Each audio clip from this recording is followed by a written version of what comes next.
Please come, we have seats in front here for you to take up.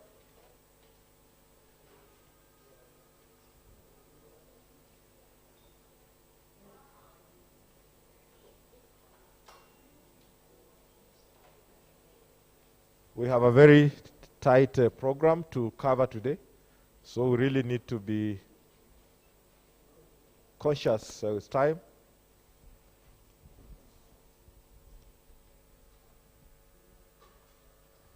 Great. My name is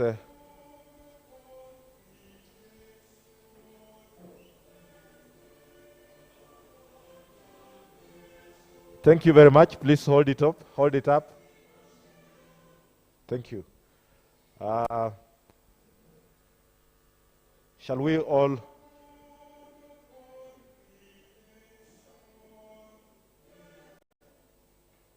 sorry for that mishap. Shall we all be upstanding now to say our prayer, which is the first stanza of our national anthem? Thank you. Please proceed.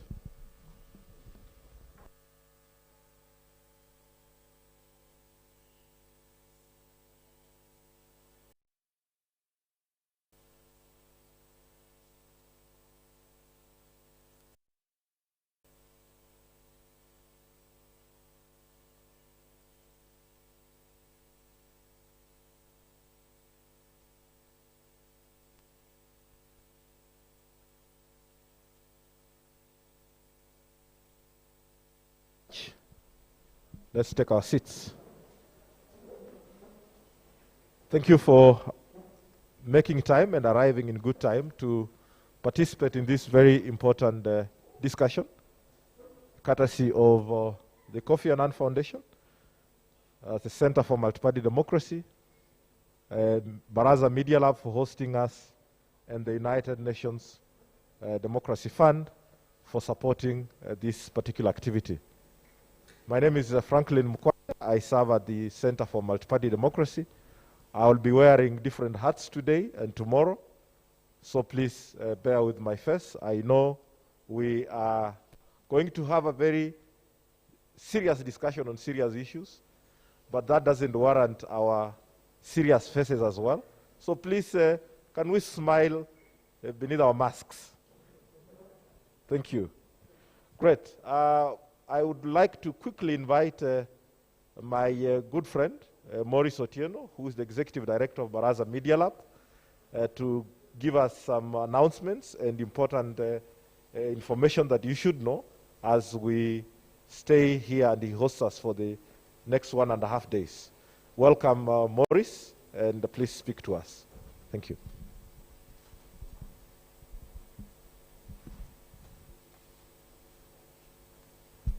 Good morning, everyone.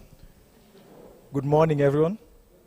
Okay, we have tea behind that room there, because I see all of you are so dull today. I want us to be a bit lively. As Franklin has said, these are serious discussions with a very happy face, right? So my name is Maurice Otieno, the Executive Director of Baraza Media Lab. Baraza Media Lab is an entity that exists to empower the Kenyan media ecosystem by providing this space for experimentation of your business models as well as your storytelling capabilities.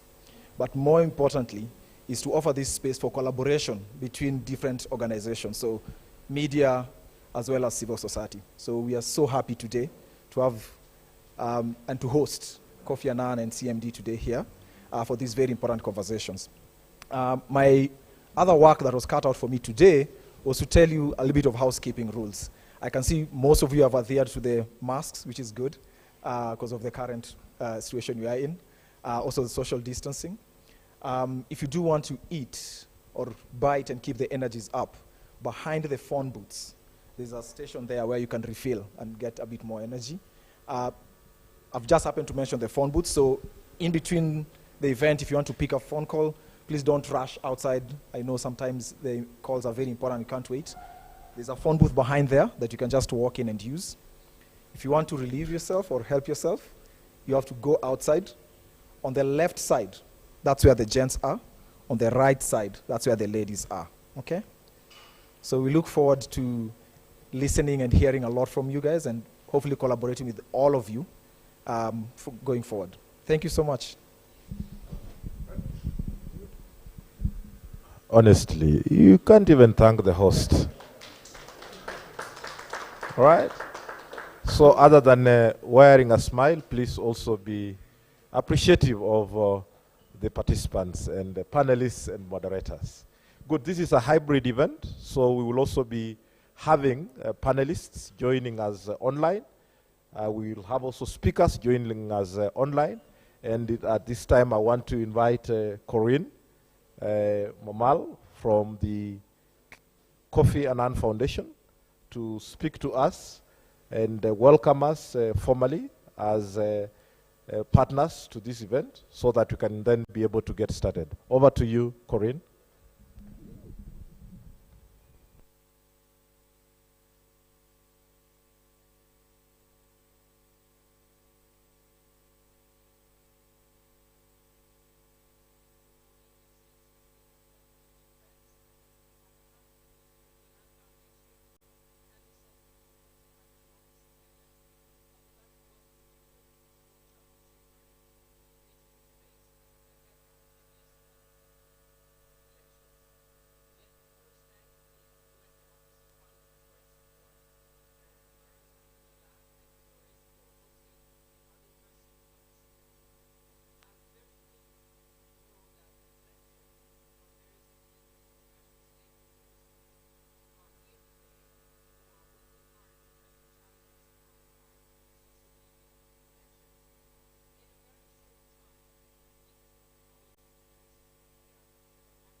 Thank you. Thank you, Corinne. And thank you very much for leading your Kofi Annan Foundation team to partner with us at the Center for Multi-Party Democracy to convene this timely workshop focusing on safeguarding the digital space ahead of Kenya's 2022 general elections. Moreover, I join you to thank the UN Democracy Fund for its support and Baraza Media Lab for being our host today. As well, I wish to thank state and non-state actors, political leaders, academia, experts in the tech industry, including journalists and stakeholders from various Kenyan and international agencies for making time to meet over the next 2 days for these important discussions. Ladies and gentlemen, Kenya has acquired the status of a leader within Africa with its position as the Silicon Savannah. This elevated status owes to a number of advantages in the form of a thriving tech ecosystem, digitally skilled talent, geographical positioning endowment, and ICT-centric policies. As more products and services are digitized, digital platforms will play a pivotal role in transforming the way Kenya's people and the government, businesses, and civil society interact. More specifically, digital technologies will continue to inevitably affect our multi-party democratic practices.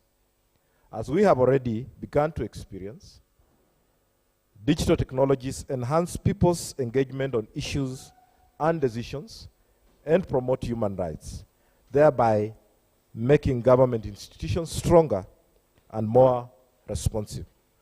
On the flip side, digital technologies can cause a severe threat to democratic practices.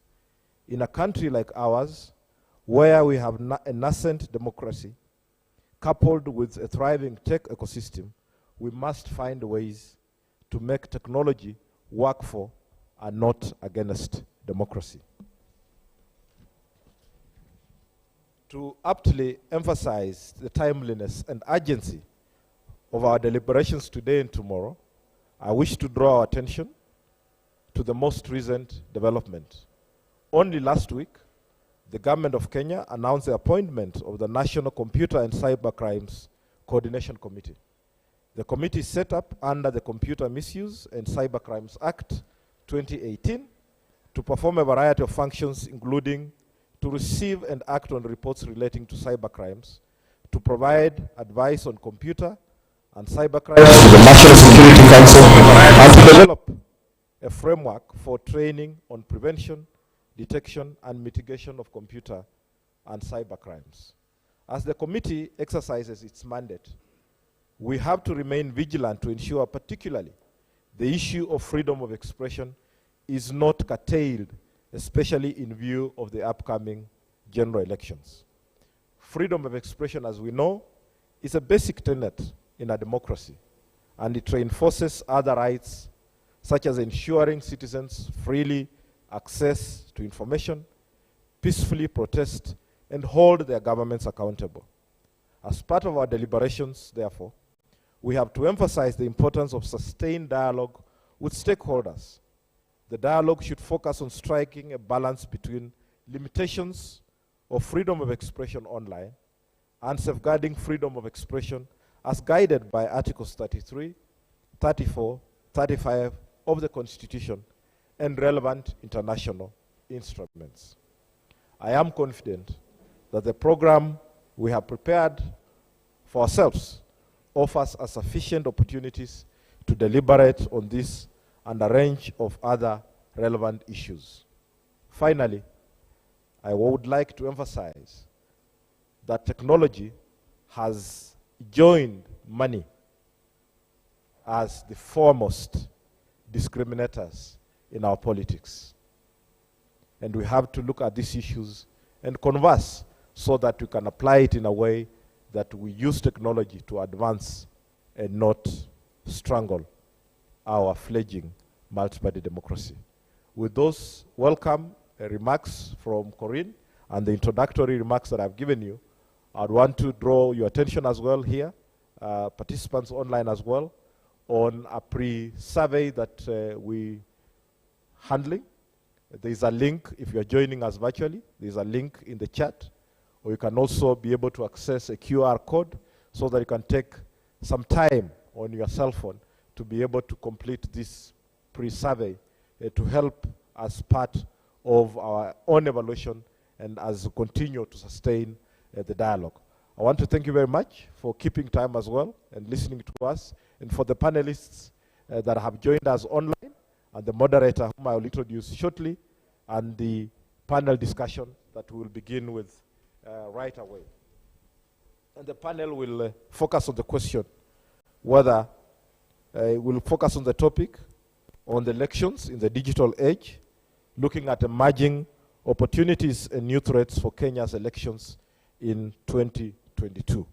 It will be moderated by Mr. James Smart, who is the podcast editor at the Nation Media Group, as I invite him to also begin to introduce his panel that will consist of Alice Munywa, the Director of Muradi, Innovation and Public Policy at Mozilla, Immaculate Kasait, who is the Data Privacy Commission Chair, who will be joining us online, as well as Asha Mwilu, who is with us here, and she's the editor-at-large at Debunk Media, and we have Irungu Hutton, who is the Executive Director, Amnesty International, joining us virtually. Over to you, James, as you tell us a little more about your topic and also your panel that is tuning in virtually and the ones that are here with us in person. Over to you, sir. Thank you. Thank you very much. Thank you to all our online panelists and audience. If you're joining us online, karibu sana. My name is James Smart. Good morning once again. I hope you're well. It's going to be interesting and intense 2 days. All discussions about elections have a tendency of having this sort of binary view. We either say you're for or against, and that happens a lot. I have covered, I think now 3 elections from 2007, and the technology keeps on expanding and keeps on being different. You know, in 2007, it was the question of bulk SMSs and how people could send thousands of SMS that, you know, they are fake, they are wrong. You know, 2013, it was about videos. It's about sending, you know, clips to WhatsApp in 2017. And this time is no different. We have these discussions all through.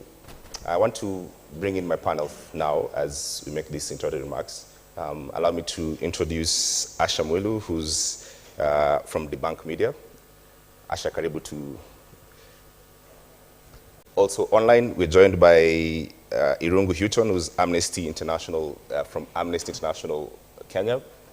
Karibu Irungu. And also the Data Privacy Commissioner. I don't know if she's joining us online. Can we see our panelists online, please?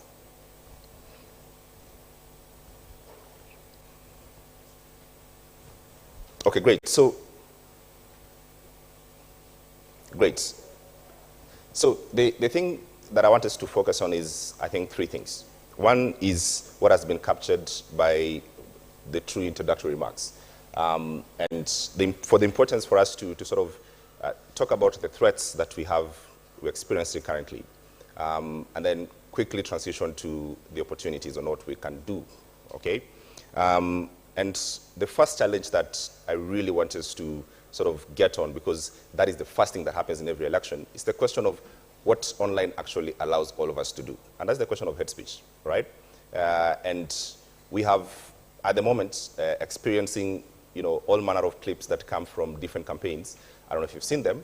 And they talk about very simple things like, oh, we were in this event and this person was booed, in this event.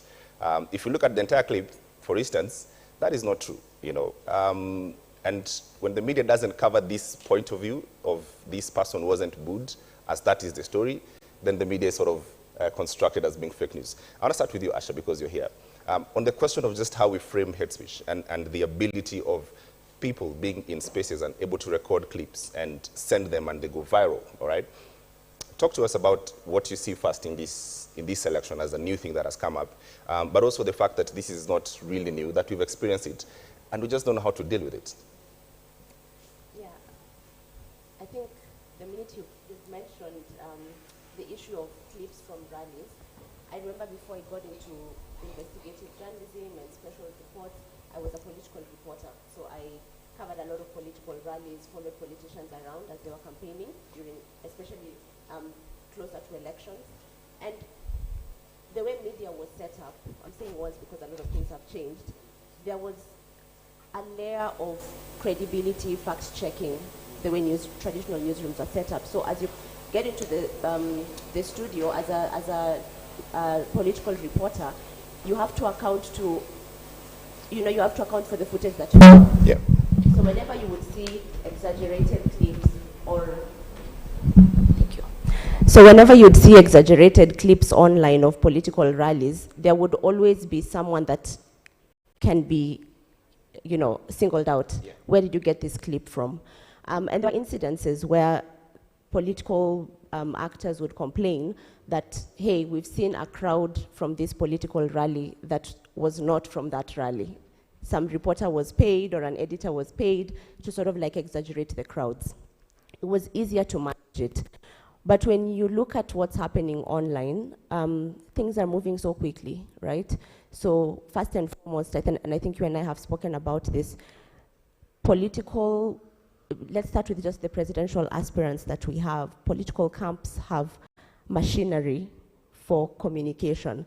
They have, some of them even bigger newsrooms or newsrooms that are able to work very quickly, more agile than our newsrooms. And what that means is that they're able to control the narrative much faster. And that means if it's fake news or if it's hate speech, it can spread much wider and with little accountability. So for those of us now in the independent space who are fact-checking, debunking, and trying to provide accurate information, you find yourself like stuck in a loop of trying to fact-check videos and photos and information that's already gone so viral. And sadly, the damage is already done. Yeah. By the time you're coming in to tell the audience, look, this clip was manipulated to fit this narrative, there's so many people who don't get to see the verification, and sadly, the damage is done. So that happened in 2013, in 2017, 2022. It's going to be at a high scale. We're already seeing it. One of the things also is that political players have hired journalists who are sacked from the newsroom. So you have people who first have the tools and the knowledge providing information and spreading it, to a wider audience, but they are serving the other side. And so I think the challenge is unprecedented, I would say, for Kenya this time around. And I'm really looking forward to the discussion about the solutions. Absolutely. Irungu, let me just come to you. The question about what happens, in terms of hate and online is an important one, but also it's sort of like a double-edged sword. On the one side, people need to have the sort of liberty to say what they need to say and the ability to say those things in very open spaces. But it's the thing that, happens during every election that sort of, it transfers power into authorities and government, and sort of there's this sort of clampdown that comes when, either an incident or a certain section of politicians are deemed to have strayed, a little to the left. And this brings sort of like an imbalance in every election time, and brings the question of how do you start to manage, it starts very simple, how do you manage the online space so that it's not helpful? But by doing that also, how do you manage the media? So how the things of giving government all this ability to decide when you can go live, this ability of, the things you can say or not say. I want to speak to us about that challenge, on how do we view it, and from where you see it, that we have the ability to say what we need to say, but they're not straying to the left too much. That gives, authorities the power, the undue power, if you like, to sort of clamp down on the freedom of expression itself.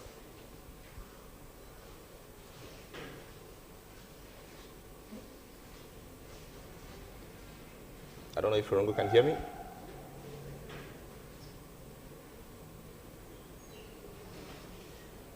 Do we have Irungu with us? Okay, I think we... Okay, we'll get back to Irungu. Let me just pose the same question to Alice Munywa. Alice is the Director, Africa Brand Innovation and Public Policy at Mozilla. Just the same question, how do we control our own space? So that to have this ability to say what we need to say, but also don't transfer power to government, if you like. Okay, I think I have a problem with my online panelists. So Asha, we are with you. It is. No worries. Great. They mentioned something about the team that was set up last week. Yeah. I'm really curious to know how far their powers go, or what exactly is the game plan from government side. Because I do think, yes, we have a need to regulate. Yeah. When you talk about algorithm transparency, we have to think about what the big platforms can do for the Kenyan election. I read this thing that was very interesting to me. There's a researcher, an American researcher, he's called Dr. Robert Epstein. If you Google him, you'll find his work. A very interesting paper that he did. He researched basically Google specifically, and the ability they had to manipulate voters' decisions. And he found, him and his team, because they were sort of like reviewing Google searches, and they found that Google had the ability to manipulate voters' perceptions and voters' preferences, and that in a single election, they have the ability, the platform has the ability to sway up to 20% of undecided voters towards a specific candidate by sort of like pushing, guiding, let me use that word, guiding the voters or the readers towards certain articles and certain content that was preferable towards certain candidates. They also, of course, have, and I don't know whether this has been done in Kenya, I don't think it has, these buttons that maybe on election day or 2 days before the election, tell the voters, have you voted or have you registered even right now? So that's massive power. That's Google. We haven't even gone to Twitter, where of course we know there are all these disinformation influencers who are paid to push certain trending topics. We haven't even thought about Facebook, and WhatsApp, the biggest platforms used by Kenyans. How do we regulate the algorithms? Is government thinking about, of course there's cyberbullying and everything, but beyond that, how do we regulate what these platforms can do, the influence they can have to this election? Because what we all know is that from the political side, they have mastered how to manipulate the algorithms. We saw from Ruben Odanga's surveys with Mozilla that even during the Pandora Papers investigation, that so many accounts were paid to push a certain narrative, and so quickly. So what happens in the next election? Can government regulate the algorithm transparency in Kenya? Can they dictate what the big platforms can do in Kenya? How people can manipulate and use resources to manipulate the algorithms? Then, it's a snowball effect. Yeah. I'm very curious to know whether the representative from, like someone like Emmanuel or the representative from Mozilla, what they think about it, and also government. Right. I think I'm seeing Irungu is able to join us. Irungu, and the Immaculate Kasait as well. The same question on the ability of government to influence or sort of push, sort of content to people, and even political actors. Sort of create this notion, for instance, that, this issue is the most important issue because it's pushed by 300 people online for, a certain period of time. It distorts the reality. It creates this sort of environment that, certain people want us to be in. So pretty much the same question on that, on disability and what we need to do with it.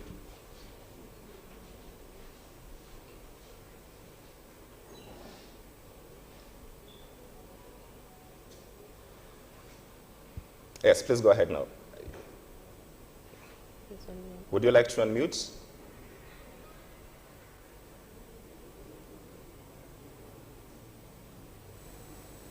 All right. All right. Okay.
Of social media, and we have something like about 5 to 6 million people who are eligible to vote but still do not have their voters' cards. I think the other thing that strikes me a little bit about the critical nature of digital election is that 57% of the people using Twitter are anonymous, right? So the prospects for voter suppression, voter manipulation are extremely high.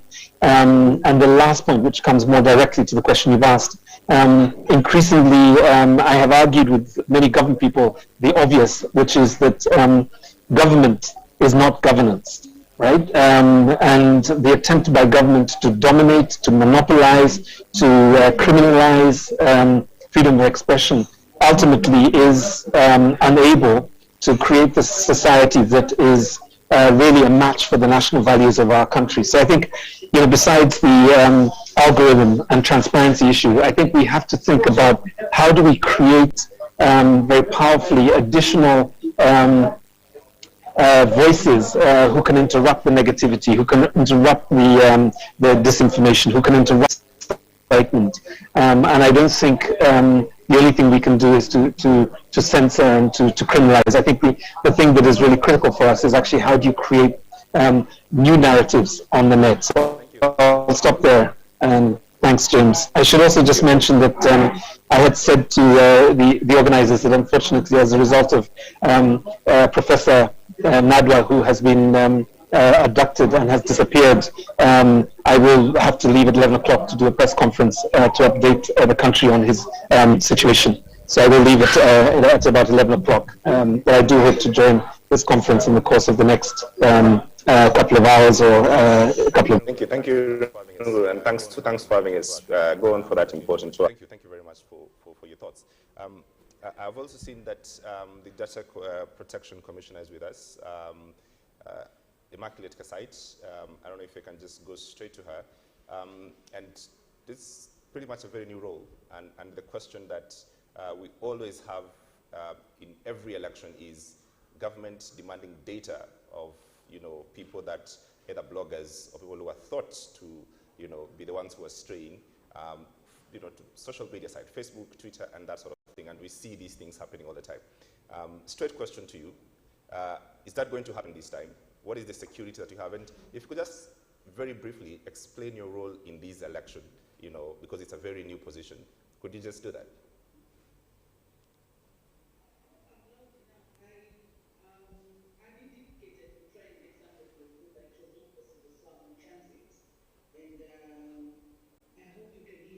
Yes, we can. Please go ahead. James Snat, and for the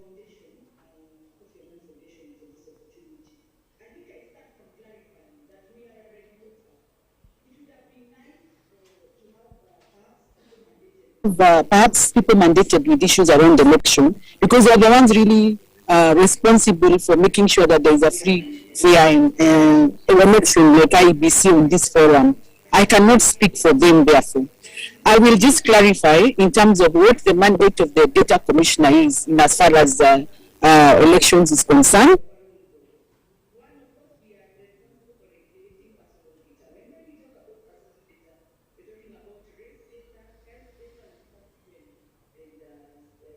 And hospitals, and that's referred to as sensitive data under the Act. Socio-economic, conscious, belief, genetic, metric, property, marital status. And really the role of the Data Protection Act is to begin regulating personal data so that it gives effect to the right to privacy. Ensure that processing of personal data is guided by the principles, and the principles we are talking about, and I will come back to the issue of principles just to give an overview of what then this kind of setup should have a consideration when it comes to election. The other one is protect the right to privacy of individuals, establish a legal and institutional framework, provide data subject and with the rights and remedies. How is the Office of the Data Commissioner supposed to ensure this work is done? One is a complaint, or what we call security, taking up issues by its own mission. And once there's a complaint, we're supposed to embark on an investigation, and then we give what we call an enforcement notice, and then finally a penalty notice if the data controller or data processor does not adhere. It's important to underscore that we do not just deal, the electoral prayers are just one of our data controllers. We have telecoms, and we have banks. Anyone, think of anybody dealing with personal data. That is our role. Also, just to bring to effect, as part of operationalizing this act, we have, of course, regulations which have been pushed to the Attorney General, and upon gazette, we will be tabled at the Parliamentary Committee on Delegated Legislation. When it comes to elections, what have we done as far as this case is concerned? You recall some time back there was a lot of complaint in terms of people who found themselves registered by political parties. We have now developed what we are calling a guidance note.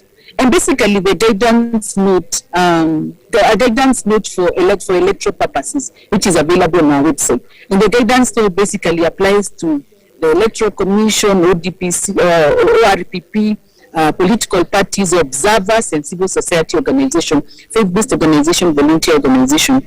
And basically, the guidance note will assist data controllers and data processors dealing with matters which are to include including sensitive data, to understand the obligation under the Act. What is the lawful purpose? It's very well clearly stipulated under the Data Protection Act. When we do data protection, the issues you must do, are you processing the data lawfully in a fair manner? Is there purpose limitation? You don't just collect information for the sake of it. If you say you're collecting for purpose A, it must be purpose A. Ensure data minimization, ensure that you're collecting information that you don't need information, you don't collect everything. Accuracy of the information, storage of limitation, integrity of information, and accountability. Of course, some of also the principles, there are issues around consent, and the consent must be expressed and it must be informed. The other issue that is important is taking into account the rights of the data subject. So a data subject, in the case of a voter, for instance, they can demand to have the information. They can also demand that the information is rectified. So there are a bit more I could go into on and on in terms of some of the rights and the rights of the data subject that are provided for. We have tried to address issues around election during the guidance note. Hopefully, we have an opportunity to look at it. Thank you. Okay, I want to go down to Alice. Okay, I want to go down to Alice also. Online, Alice Munyo, who's from Mozilla, and I don't know, do you have Alice? I think we sort of lost Alice, but yeah. So let's get back to Irungu. Just I know you need to leave, so let me dispense with you currently as you for the moment.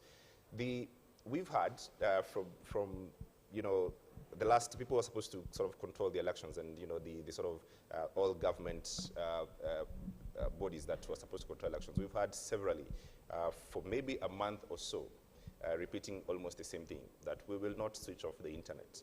For whatever reason, no one has asked, but we keep on hearing this. What does that tell you?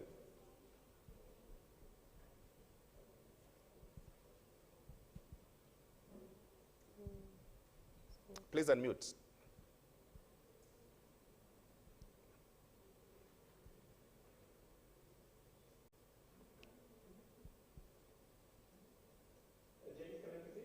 Yes, please, go ahead. Okay, so we have to recognize that, throttling the internet either entirely or, partially or switching off a particular social media platform is becoming the preferred strategy for incumbent governments to essentially manage elections. And I use the word manage lightly. Another word would be manipulate the elections, essentially, because the sense of isolation that voters have during this period, a very fraught period, an uncertain period, is always traumatic, and it's currently happening not in an election, but in the context of Sudan at the moment. Just to give you a very contemporary example, but we know of many other countries where this has been the case, and therefore reassurance and a declaration that this will not happen is welcome. But I think we need to see a number of things in place. I think we need to see corporations who primarily, provide the backbone for our internet and our telephony services. We need to see them making declarations that, as internationally recognized companies, they will not be a party to this. The cost to the economy is just too high. The cost to our democracy is just too high. Imagine what it would be like if we didn't have access to M-Pesa for 3 or 4 days, or heaven forbid that we go back to the switch off that we saw in 2018. So I think the companies need to come out and speak this and make this declaration as well. I think there needs to be international, multilateral statements that this also will not be acceptable during this period. And I think ultimately we need to see citizens rise and say that, this is not how we wish state officers to manage elections. But I think the other part of this is really thinking about how do we manage the elections so that we have not just an elections, but an electoral environment that is free of intimidation, that is free of trolling. And of course, given patriarchy and given the elitism of our politics, it will be the poor and our women candidates that will essentially face the brunt of this, as is, of course, our journalists as well. And I think there are a number of women journalists who are very concerned about this. I think the other thing that can be done at this time is really to get training and capacity building and protection strategies in place for all of us who would like to use the internet responsibly during this period, and to make sure that we are not throttled alongside the internet. And I think the last kind of thought that I had about this was really, how do we ensure that we don't see micro-targeting and manipulation through adverts, through hashtag acceleration, through anonymization of information in a manner in which we, the voter, get so whipped into a state based on lies and false information. I think this is the other big challenge for this conference, is do we have some strategies that would allow us to be able to keep an informed voter informed based on their interest and not manipulated into some echo chamber that is controlled by people that we don't even know. Thanks, James. Thank you. Thanks, Irungu. So just a reminder, if you're tweeting and online, you can follow the conversation. Hashtag Tech for Democracy KE. That's hashtag Tech for Democracy KE. Asha, to you, do you have comfort having covered the elections that you've covered? Because I don't. That, the power that bees that says, well, we'll not switch off the internet. That's a good thing. No one asked in the first place. Does that sit right with you? No, actually, particularly when I listen to both Irungu and Immaculate, and I don't know what the people in the room feel, I'm not feeling very optimistic, because first, sort of like the solutions that Irungu is proposing 10 months to the election feel like this sort of like big elephant that we have to attack, right? And I think the ecosystem already exists for all these vices to happen. When you say about women being targeted online, women candidates, women are already targets of a lot of, online pages. So I don't know how we're going to regulate because the election is here. I feel like there's a foundation that needed to have been set earlier on, and right now we're playing catch up. So I think we're talking about how do we minimize sort of like this big monster that we're about to encounter. I feel that looking at the last election, I remember when there was pockets of violence, especially in Nairobi, even the Red Cross Secretary General had to come out and say, look, there's a lot of user-generated content that's circulating on social media and that's causing a lot of anxiety on WhatsApp and on Twitter and on Facebook.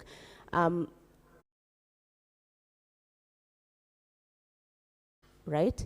Yeah. We already see what user-generated content does in our context. Think about the gossip blogs and the gossip pages, who have managed to set the agenda, even up to 2 weeks, and even set the agenda to the extent that national papers now carry stories that have started from those pages.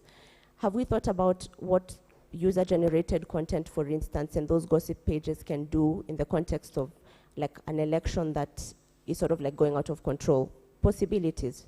I wonder, and maybe from Immaculate, the regulator who is saying that you have to first receive a complaint and then, like the normal Kenyan system, set this committee task force that will investigate, and then we will, say that there's been a like the process seems very long. Have we had the regulator doing anything with all the issues that have come up online before even the election? How has the regulator handled it? Yeah. Is the regulator aware of the disinformation influencers, the fact that every single morning you will wake up and the first 2 or 3 hashtags on Twitter are paid for? Does the regulator know about that? Have there been any complaints? I feel, because I'm not very optimistic that we will be able to to adequately address all the issues that have come up. I feel like the opportunity we have this election is to get research that then we can use to sort of inform the policy decisions that will come. When the US and the EU were discussing algorithm transparency and how to regulate that space, they had research, right? There was something that happened with Facebook in 2010 where they had this push notification up to targeted to 60 million Americans. That's about a quarter of the population at that time. And the research that came from that, the question mark was that, how do you allow these big tech companies to, you know, sort of like set the agenda on an election at this level? That research then was used to inform the sort of like policies or even conversations. And by the time you get Facebook before the Senate, there's things that have been quoted. Do we have even research from 2017 in Kenya? Do we have research from 2013? Will we have research from 2022?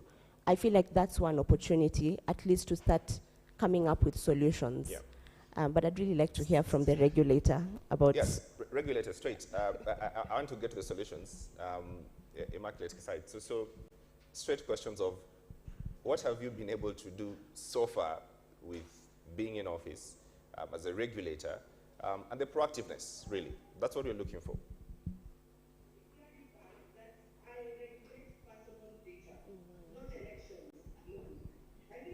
I think it's important that even as we apportion responsibility, we apportion responsibility to where it belongs. And I did say it would be important to bring the Electoral Commission on board, because my simple understanding of a fair election under Article 88 of the Constitution basically talks to creating an environment for everyone to be there.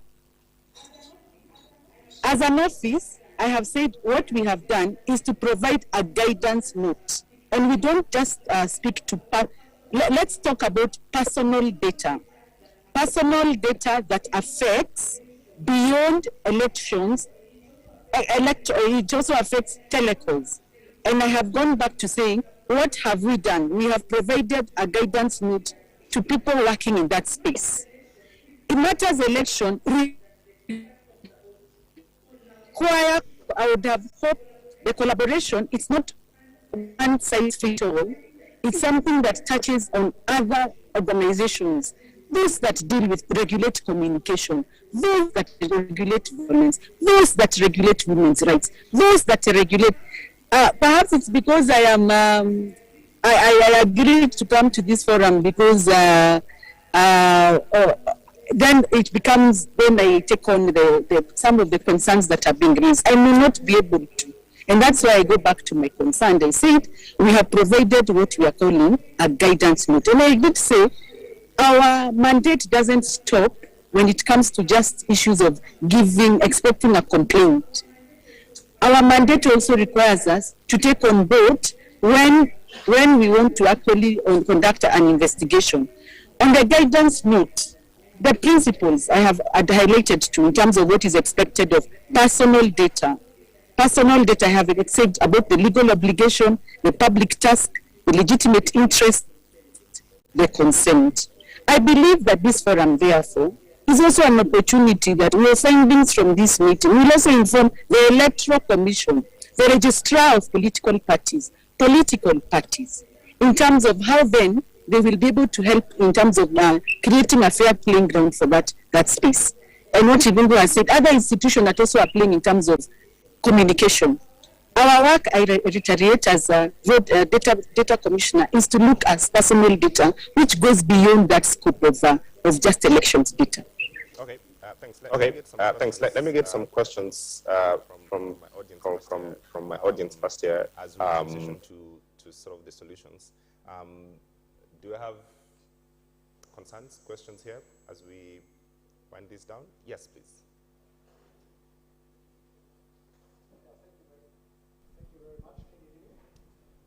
Yes, we can hear you.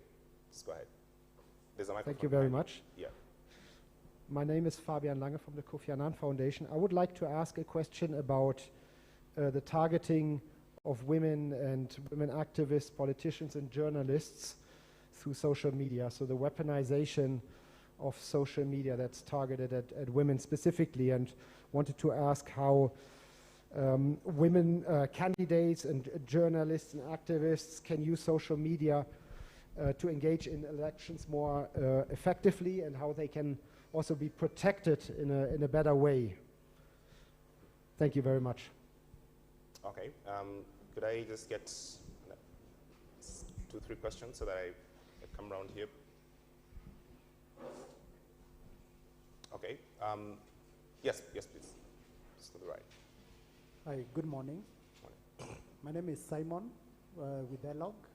So my question is mainly on, and I think Asha has tried to talk about it, it's about data. Because we are talking, this is the age of data.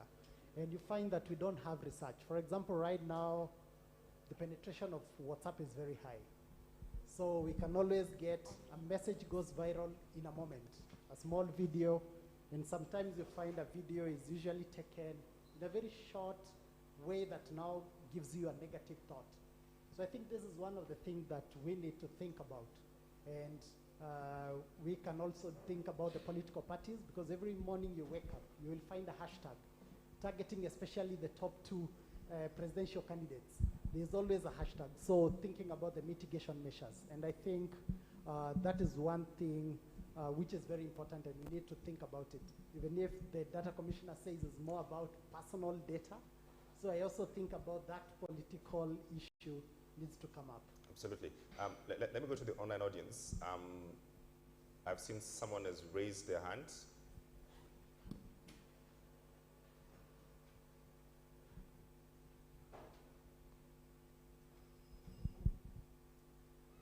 Okay, so when I get directions of that, we will go to the online. I've seen people raising hands and questions on the chat. Let me get to Asha.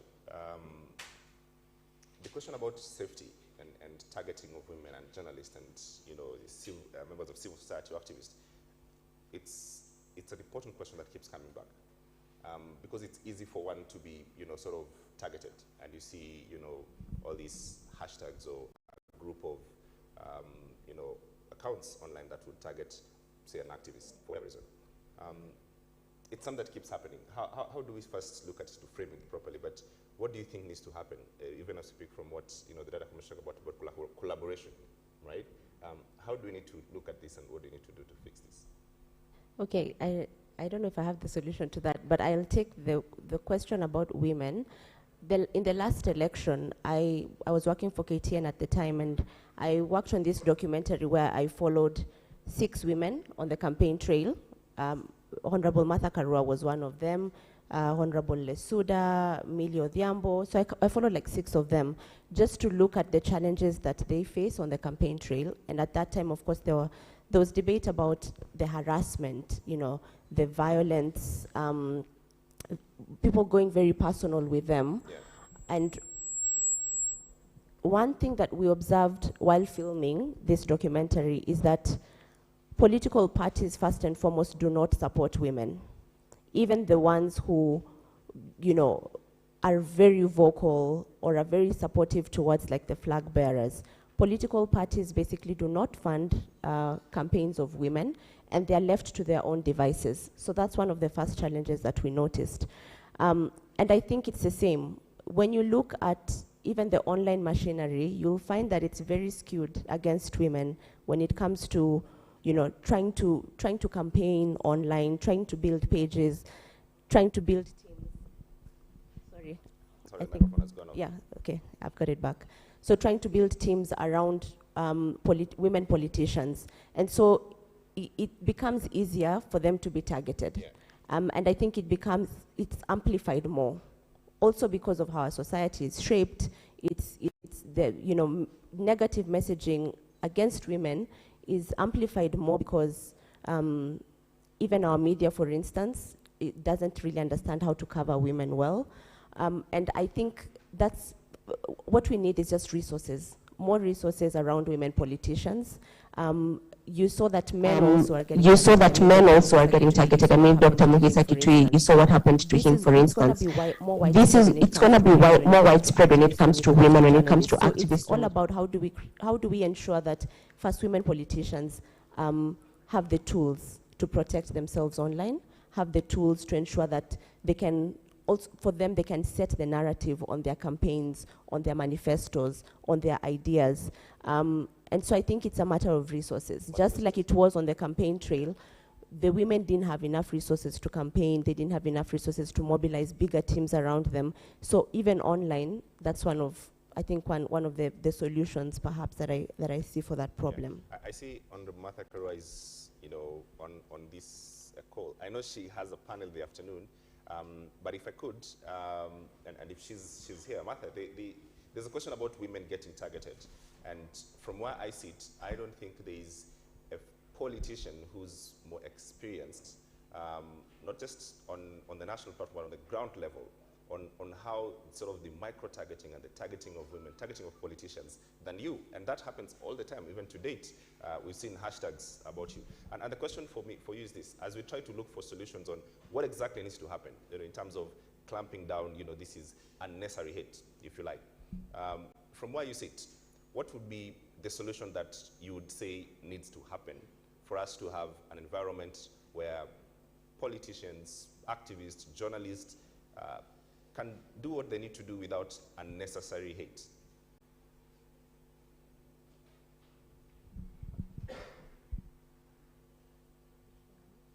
Is Martha still online?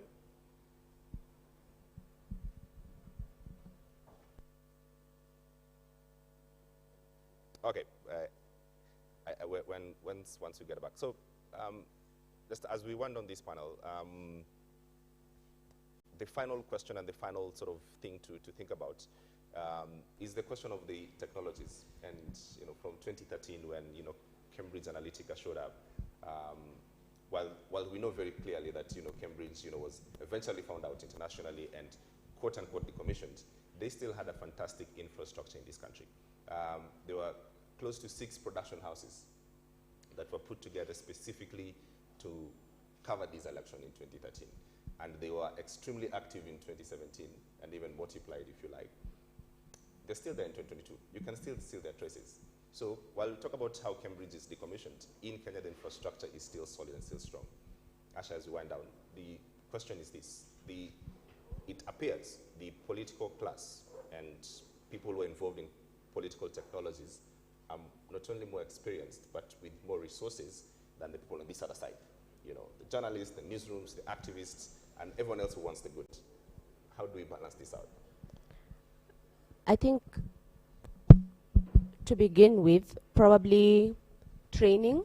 I've spoken to people who've conducted a survey. I think they're yet to release the results, and they've shown that in mainstream media, about 60% of the journalists covering this election have never covered an election. They're, they're completely new journalists. So that's one challenge. How you have people on the ground who are supposed to be the fact checkers, who are supposed to be the people who can investigate, don't have the correct training to cover the election. They don't have the correct experience. So number one, that's one thing to think about. When it comes to Cambridge Analytica, we all know that Kenya is a testing ground. This is where a lot of tools are tested before they're used in other elections, in other countries. And so I think, when the government regulator, Immaculate, talks about collaboration, this is one area where really we can talk about collaboration. What tools are going to be tested in this Kenyan election? We already have the history, right? We already know what's been done before. We've already heard about Cambridge Analytica. Are they already in motion? What what Immaculate is proposing is that the people who will participate in this workshop and our organizations, how do we come together to sort of like put something more structured and not work in silos? I do agree with the regulator that that's one area we can work on. Collaboration, let's not work in silos. What tools are going to be tested this election? What can be done to sort of like stop the influence? You know, can we speak to the big tech companies? And I don't know whether they're in the room, but can there be a conversation about how their platforms are being used? Do they have enough resources to even think of how to regulate on enough? Really? Do they care? But we should make them care because they exist in our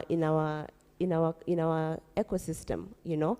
And I don't know. I just think it's the beginning of the conversation, sure enough.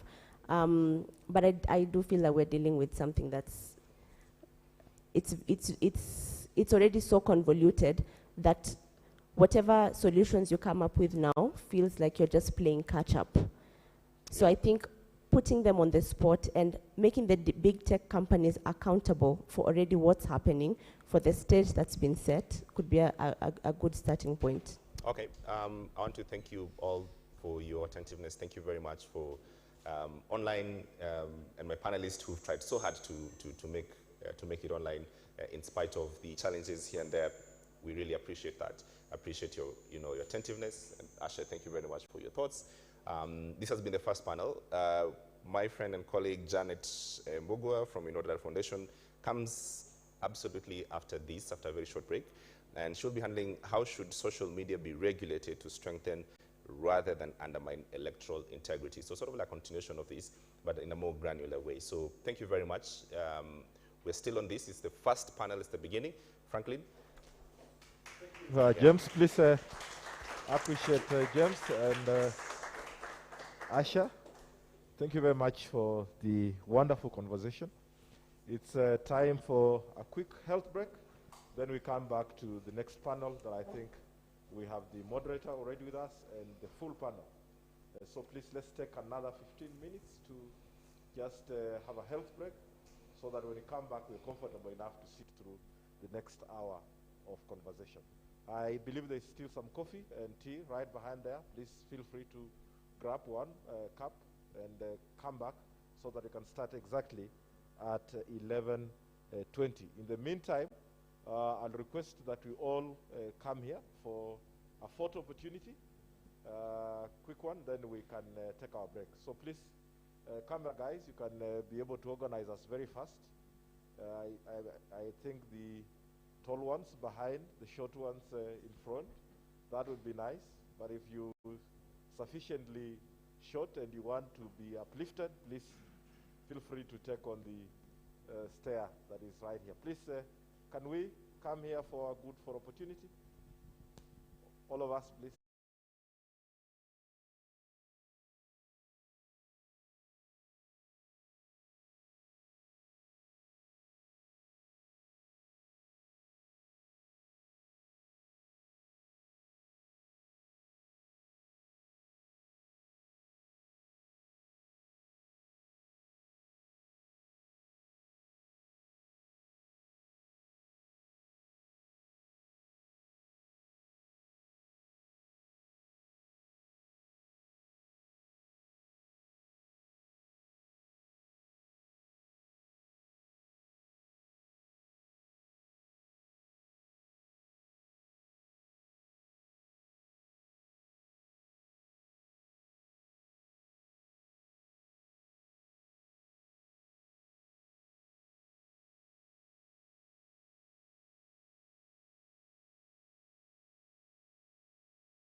Janet Mbugua. I will quickly invite her to take the stage so that she can invite her panel and introduce her topic. Thank you. Welcome. All right.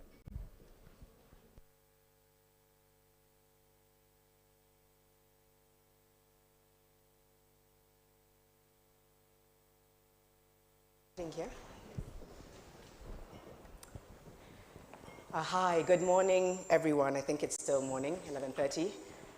It's a pleasure to be here and to continue on the conversation that was just hosted by my colleague, James Smart. It was amazing listening to James and Asha exchange really real-time experiences and ideas based on the fact that this is a space that they have been in for a long time.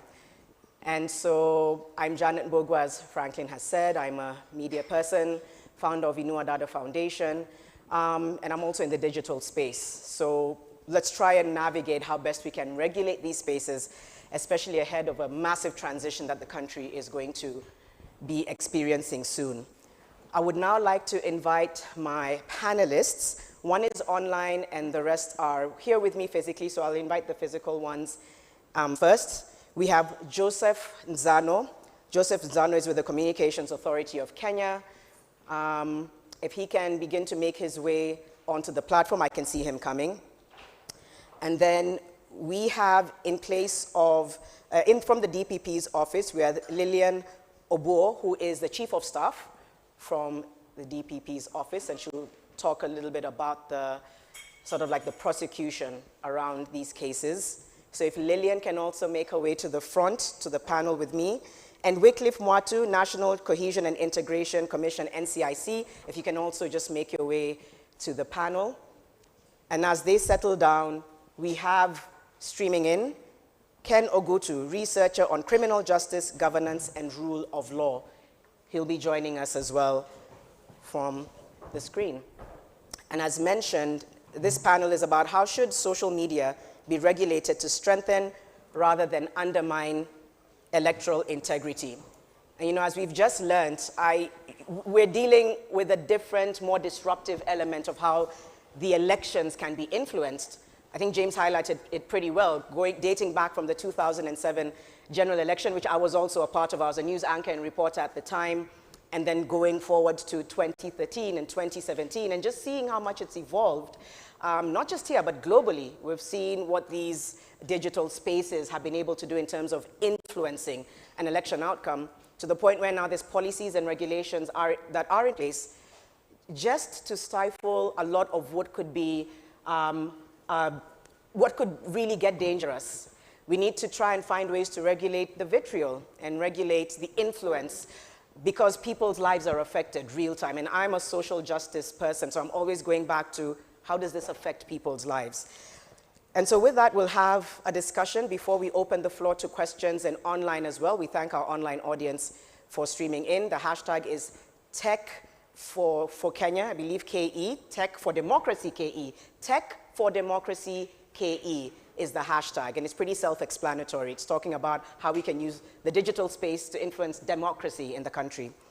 I'm going to start with the NCIC, and again, it's open to anyone.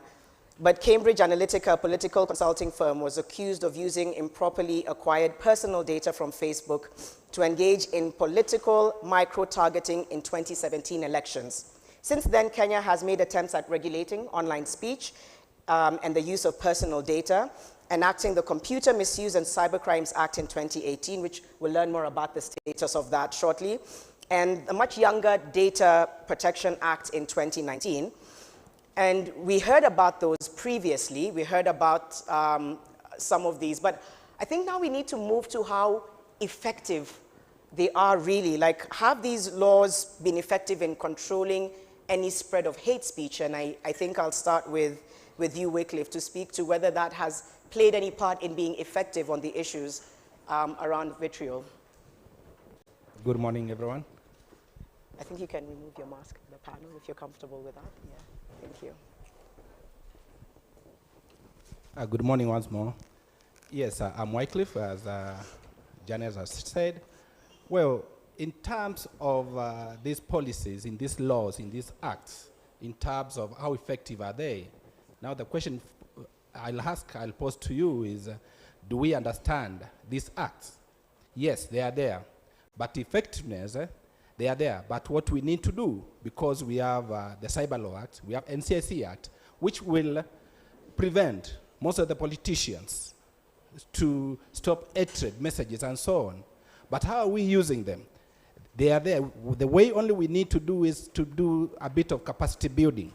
Because unless we do that, the local people from the society will not understand this complex. It's only people in the urban areas who understand that NCIC, CA have a policy, have some guidelines, the cyber laws are done. So the only the point I'm addressing is the laws are there, they are good, but the only key thing we need is do a bit of capacity building and advocacy. And I think following up on that, because you've mentioned capacity building, you've mentioned that it's important, but you know, we're running behind on time in the sense that these were essentially put in place to address the onslaught of vitriol and political manipulation, if you will, when it comes to using personal data to escalate how to tilt an election. But maybe I can throw back to you and also to Joseph here is, we may have passed the point in some way of capacity building. What can we do now, given that we're months away from the election? The data, the Protection Act and all of these policies exist. What can be done in the interim? What is being done in the interim to regulate social media? You can answer that briefly, and then Joseph can also pick up on the same. Yes, what can be done now is issue of ethics, self-regulations. For us, we have only like 10 months to elections. For us, the media houses, the social media providers, the social media platforms, we need to understand, to be self-regulated, because unless we do that, we'll have all the policies, we'll have all the acts with us. But even if we are not self-regulated within the next 7 months, I mean, we'll be going back to the era where we'll have been violence. Because of the politicians, they are using social media, especially the digital space, for them to mobilize, to call for elections, even the polling. We have seen what has been happening before in the by-elections. We don't need some institutions, but through the digital space, people are having the polling stations in their own. So we need to understand the correct ethics. And we can only do that if we can only, between this time, we are self-regulated, we are disciplined about issue to do with the digital space and the content which we publish. Unless we understand the clear message we are pushing, we cannot do much as a society, as a country. Lillian will come soon to scaling how those become issues of prosecution. But Joseph, again, off of what Wycliffe has said, I guess that's best case scenario, you know, in terms of self-regulating. I don't know how realistic it is, but your thoughts on, between now and the next few months, are there any measures that are being put in place with regards to these and how that's translating to change? All right. Thank you, Janet. Yes. Hello? Hello?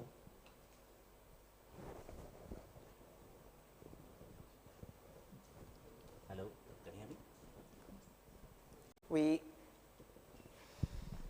Hello? Okay, yeah, that's better. Thank you very much, Janet. Thank you for the question. I'll give you a perspective from the Communications Authority, and this with regard to the fact that we have been around on the cyberspace for a while, basically looking at what is happening there. And when we were doing the 2017 elections, we roughly had about 3 million social media users in Kenya. As we speak now, currently, it's estimated there are almost 11 million social media users in Kenya. During the COVID period alone, there was a rise by 2.2 million. So what does that mean? What does that mean is that anybody who is getting a smartphone out there has accessibility to social media. But again, the do's and don'ts in use of these platforms is not very clear. So you find now that capacity building and awareness is an ongoing process. It may not mature. In fact, I think it will actually never mature. It should be an ongoing thing that should continue to be done now more than ever before.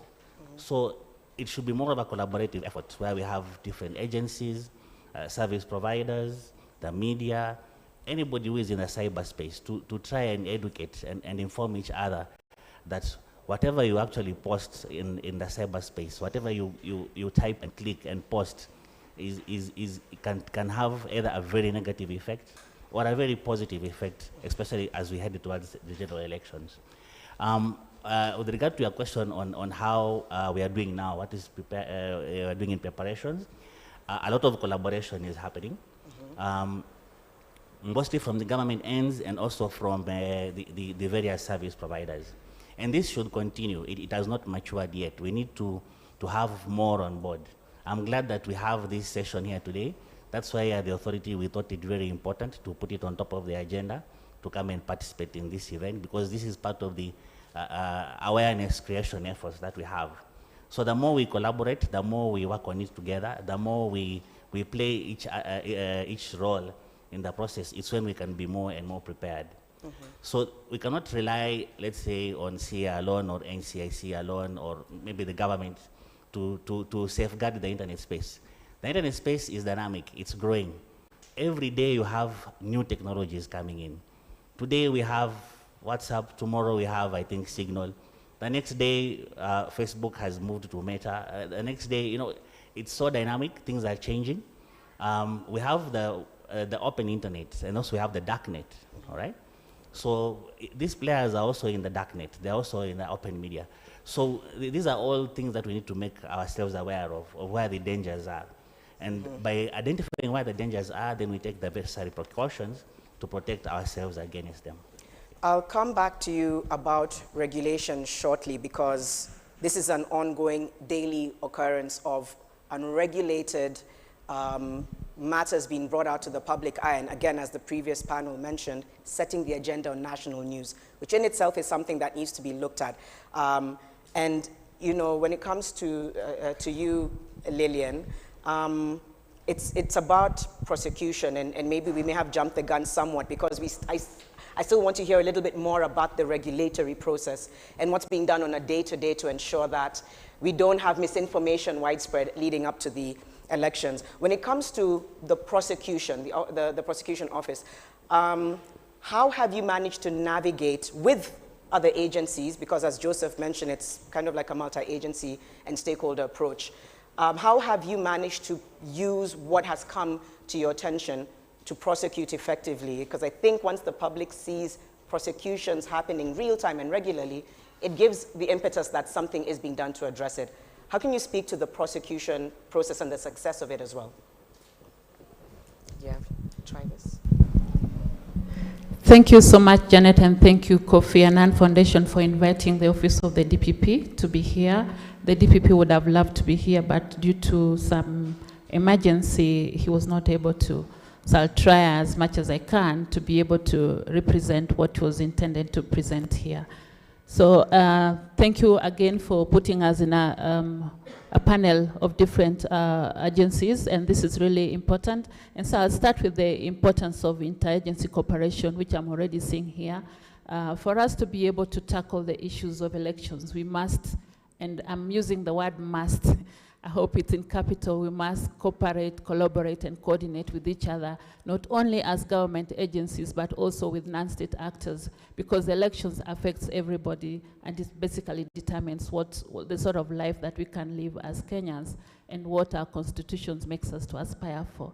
So thank you so much for this initiative, and we are very glad to be part of it, and we are hoping to be part of many others. So what are we doing as an office of the DPP? Or rather, should I ask, what are we doing as a government to ensure that we are having a safe and fair elections, especially with regards to the digital space? So the first thing I want to emphasize is on that, as we're speaking now, we have various laws in place.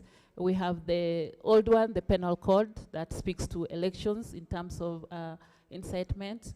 We have the NCIC Act. We have the Cybercrime Act, the one that we just alluded to, Computer and Cybercrime Act. We have the act that regulates him, and of course, we also have the Data Protection Act. So speaking from where I sit, we already have, if I may say, more than sufficient legislation in place to be able to properly regulate what you're supposed to be doing. And in addition to that, I think various agencies also have various policies in place. And for instance, like us in the ODPP, we have what you're calling decision to charge. And this is what we'll look at when a file is presented to us, to make sure that the evidence in that particular file is sufficient to be able to sustain a conviction, whereby we hope that if you are able to sustain convictions in 1 or 2 cases, then we can build confidence in the Kenyans and ensure that others are not able to commit the similar offenses. So as I've said earlier on, there are various offenses, and the one I'd like to emphasize on is the one of publication of false information. And as earlier on discussed, we know that information is flying very fast. So we are ensuring that we must, as much as the Constitution recognizes the right to speak and right of freedom or whatever you want to say, but that must be spoken within the context of the Constitution, such that if you're going to be speaking about hate speech, then that one is a crime. And if such a file is presented to us by the NCSC, then we'll be able to prosecute the same. So I just carried a list of some selected cases that we've already started prosecutions, and we are hoping that with, by the time the elections will be happening next year, we'll have already gotten convictions, just to show that we are very serious about hate speech and related cases. We are also very serious about incitement, because we know that sometimes incitement can really cause damage. But one of the challenges, if I may go ahead, is that sometimes as a prosecution authority or even the investigators, the witnesses are not able to come forward and give evidence. So if you allow me, I'll just give you an example of sometimes back. There was a very senior Mheshimiwa who went publicly and said that certain people from a certain clan should not be able to stay in a particular region. And that person was charged.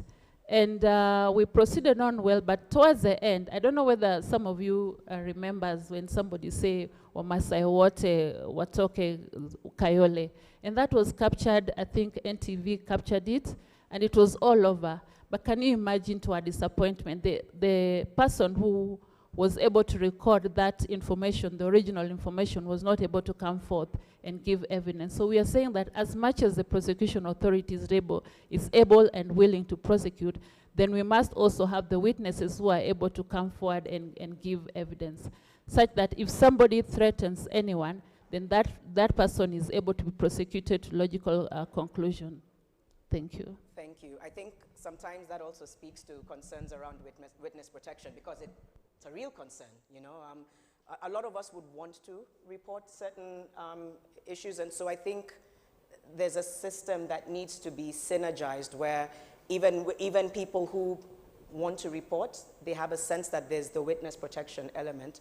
It sometimes sounds very simplistic, but reporting a crime, even a digital one, you're compromising your life and welfare. So I think maybe later, as we go towards solutions, we can think through what would that whole ecosystem look like in terms of the crime, reporting, the justice in the end, and the protection of the witnesses. Before we move into very real-time reports which are already published and which are speaking to incitement that is going to be in place, if I can put it that way, ahead of the elections, a huge concern.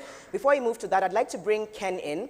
You've heard the conversation, and I wanted to hear from you your thoughts on the effectiveness of all of these laws based on what the other panelists have said, whether it will take capacity building, self-regulation, reporting.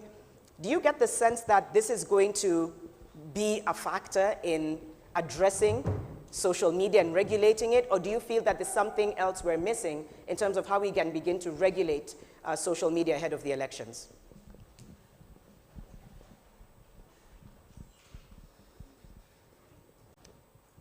I can see Ken is moving, but I don't know. I think you're muted. You can speak again, Ken. Let's see if we can hear you now. A bit louder.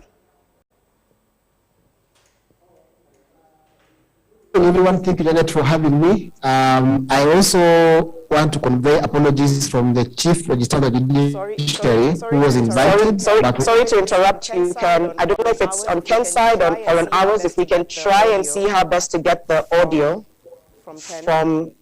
from Ken. Bear with us, Ken. Let's see if it's on our end or yours.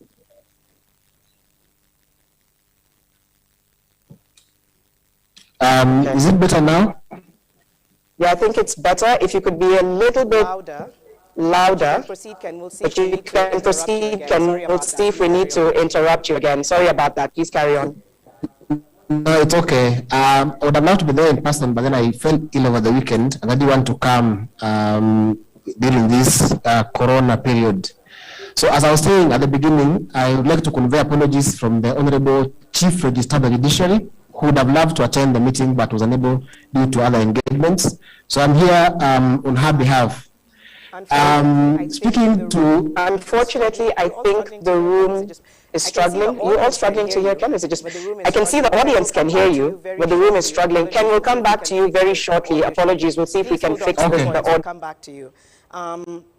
When it comes to this real-time matter of regulation, there's a report, and you'll just allow me to read here. A recent report by Mozilla revealed a whole industry in Kenya dedicated to the spread of disinformation through social media. It revealed that Kenyan journalists, judges, and other members of civil society are facing coordinated disinformation campaigns on Twitter.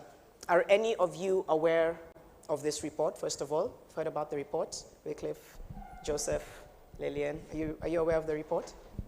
You're aware of it. It's probably something that you received fairly recently. What's been the sort of like initial feedback or reaction to what to do with this report? Maybe I can start with that. Yeah, sure, you can go ahead and then. All right.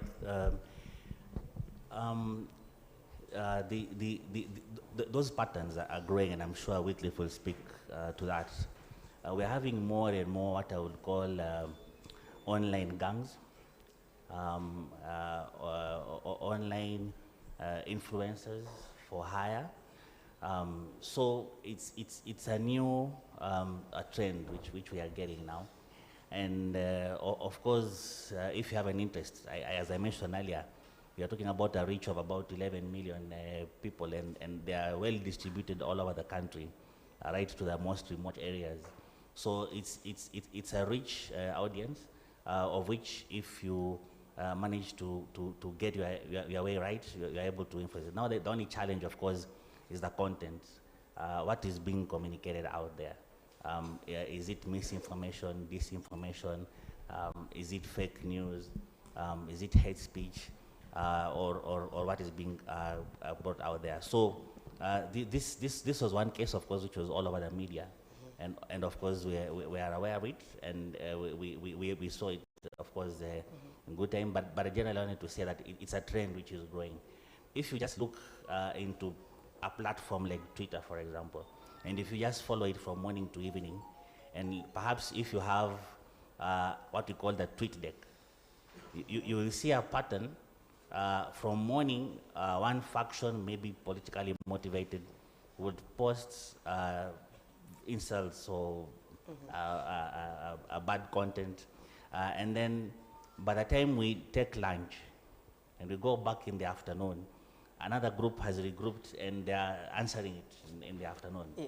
Yeah. Let me just come in. I think that the trends exist. I believe a lot of us are aware of them. Maybe let's try and speak to, we don't want to assume that there isn't much being done behind the scenes. I'm sure there's an army of people in all of your organizations that are looking at a lot of these different cases. But I think if we can speak to, yes, there's misinformation, there's disinformation, there's hate speech, there's defamation. All of them are ongoing every single day at different times. And maybe at this point, I can also just bring in what I mentioned earlier about regulating and what you're doing.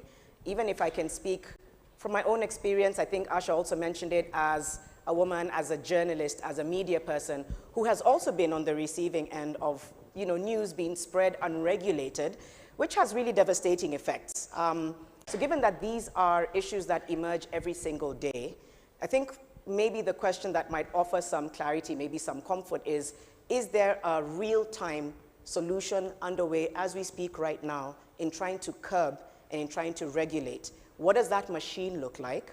How effective is that machine in terms of trying to curb and regulate? And how effective is it? If you can both speak to that before Lillian comes to then, again, going back to some of these cases escalating all the way to prosecution. So what does that machine look like? You don't have to go into too much detail, but just top line. What does it look like when it comes to these cases coming up every day? Identifying, curbing, regulating, and then sending it to the prosecution office? I think I can address that, especially in these issues of that report and issues of the cases. Like you find like every day we get like cases like almost 50 plus, ethnic, hate speech, incitement to violence, and so on. But you find majority of these guys, they are being used by the politicians, the narrative they are sending, and others, they are anonymous. So the question is, what are we doing to stop the propagation of such things? Because one thing, if a message of violence or incitement has been pushed within the last 2 hours, it will propagate all over. So one, we are doing what we are countering such kind of messages.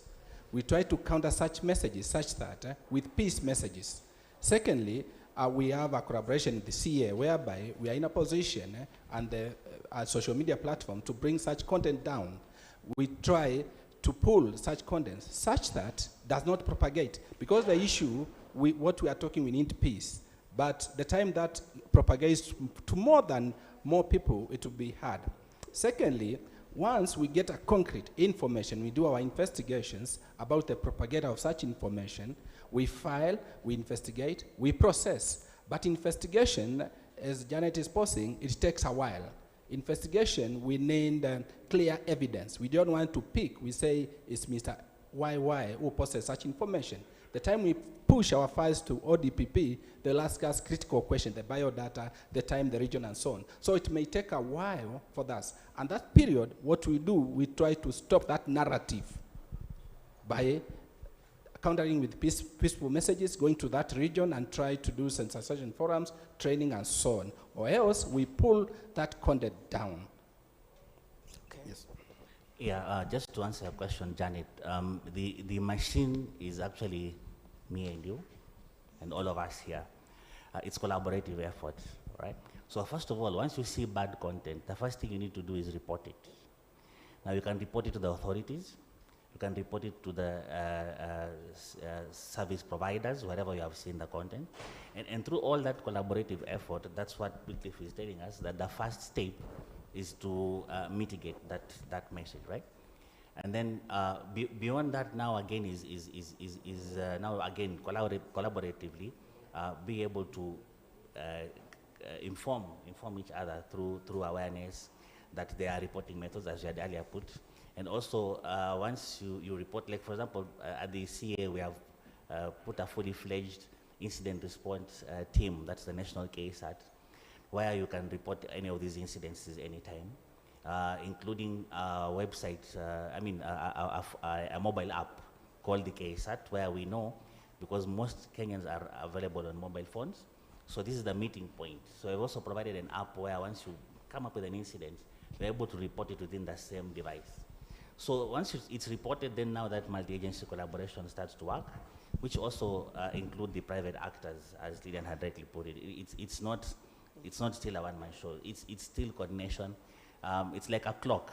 We need to synergize. Every person has to play his role to ensure that this is met. So as we are headed towards this period, as more and more instances increase, then we have to more coordinated, more synergized, more expedited process, perhaps in a dedicated mode.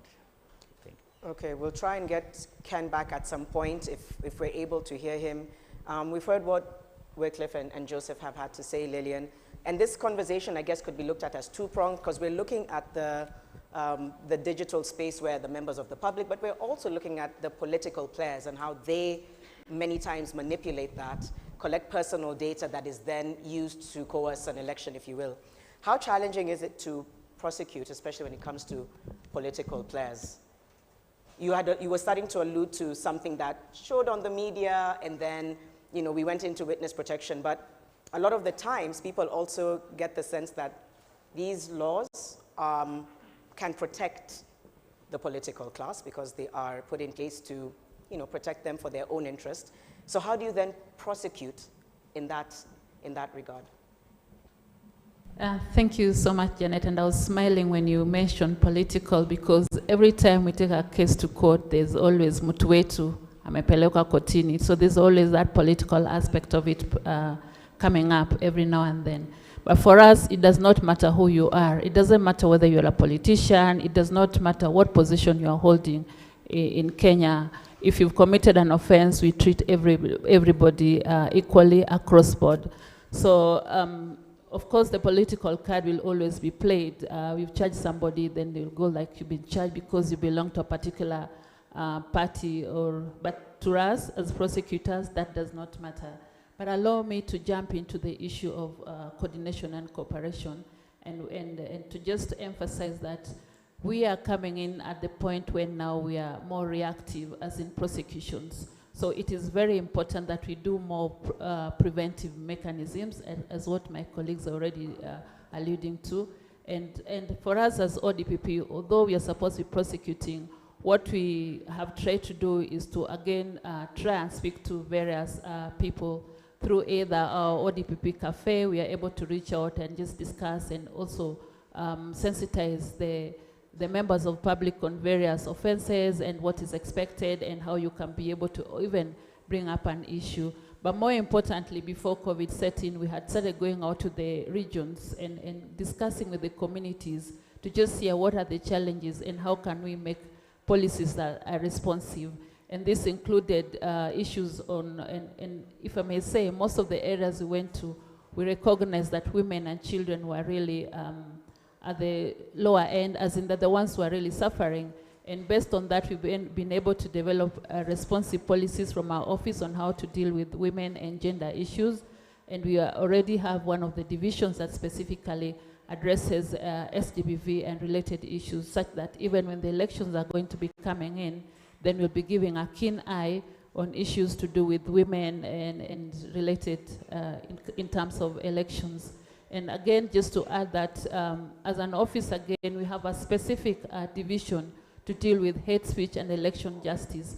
And the officers already sensitized, and I know you've been working closely with NCIC. They've gone to regions and also sensitized them.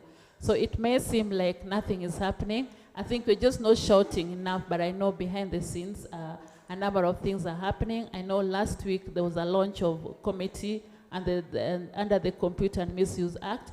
Again, that committee is just going to feed on to what is already ongoing. I also am aware that there is already a work plan on how to manage most of these things. So I'm saying that although we are coming in as prosecutors, there's also the preventive mechanism that must work alongside the prosecutions as we are ensuring that those who then violate the laws are properly prosecuted without fear or favor. Thank you. Okay. It's interesting to note, you're saying that there's a lot of exercises going in. You're not shouting about it, because one of the questions I was going to ask is the sensitization exercises that are currently underway concerning the use of personal data in political campaigns. So you've talked about the fact that there is coordinated exercises happening. Can any of you speak about specifically exercises that are aimed to sort of raise awareness on personal data in political campaigns and what feedback you're getting on the ground with regards to enhancing the knowledge of the public when it comes to personal data being used for political campaigns? We're clear for Joseph, yeah? Yes. When you talk of the political campaigns, I'm choosing of the data. Here, what I pose directly I've got to the politicians. These are the people who hire the bloggers. And how do we practice it? What are we doing?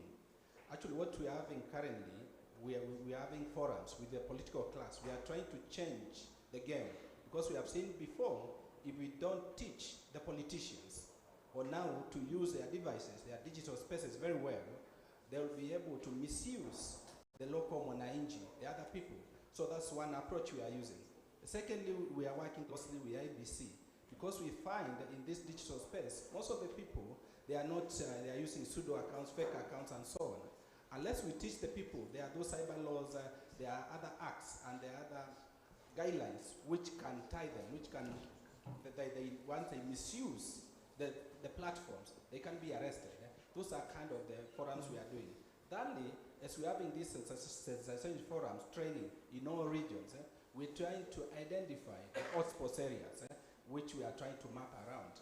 And in every these, we are teaching them issues of using the social, especially the social media platforms and the digital space, the best practices. Because unless we teach the young juniors, the Form 4 leavers there, they will be able there to just put funny details, funny information and to be circulating in the society. So those are the kind of things with the approaches which we are trying to teach them, especially during this campaigning period. Because actually I know you all know the campaigns has already started, and unless we tell the people, let's not use social media as the only highway to do the campaigns, and we teach them the guidelines, mambo itakuwa mbaya.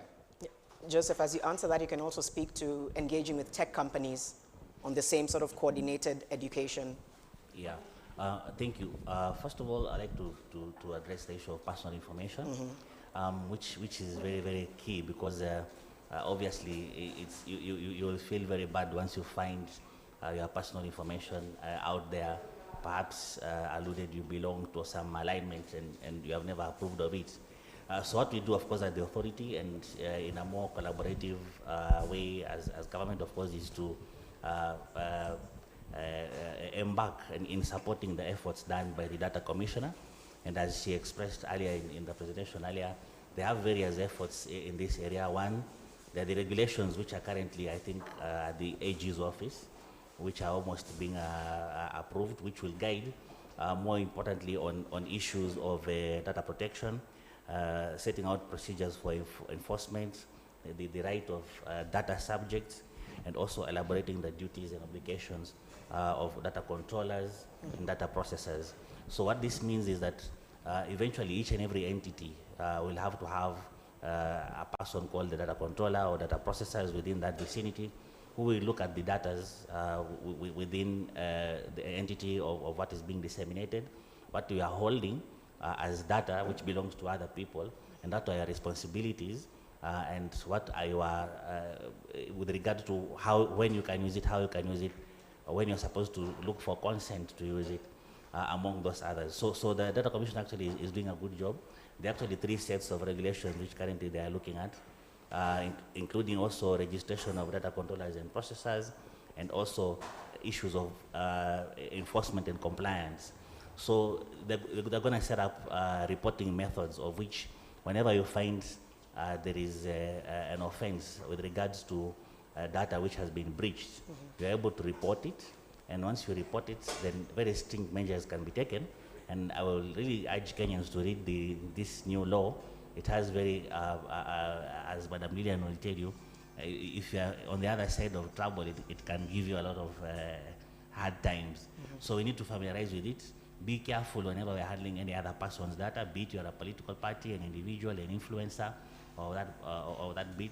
You just really need to take care of that of other people. Okay. I'd like to invite Ken. We were having issues with Ken's audio. We really want to get your insights into a lot of what we've been discussing here, Ken, which is the effectiveness of the laws, the effectiveness of sort of civic education and getting the public to understand more about personal data being used for political campaigns, and also on the issue of the effectiveness of the prosecution. So you can speak to that, Ken. I'd asked you a question earlier. And then also for the audience, please remember you can send in your questions. We'll also open it up to the room shortly. And we'll also speak to the code of conduct soon. Ken, if you can speak a little bit to those issues, please.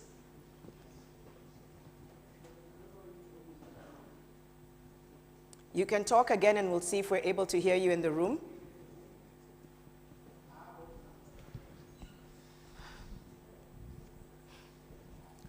Try.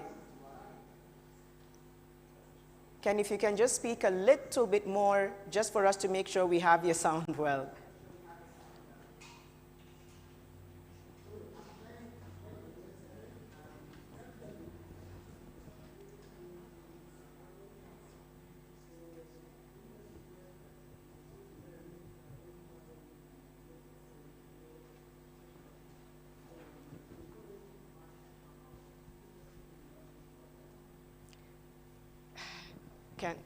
I didn't even, can the room hear? No.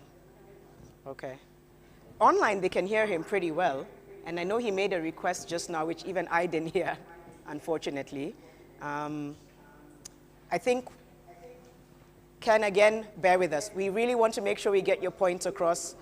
We're going to try and see whether it's an issue on this end or your end, but we'll come back to you shortly. Yeah, maybe move closer to the microphone. We'll see if that works.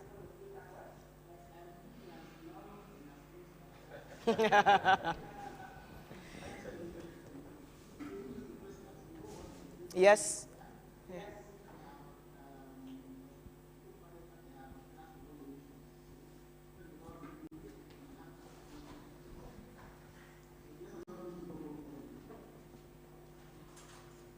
Okay.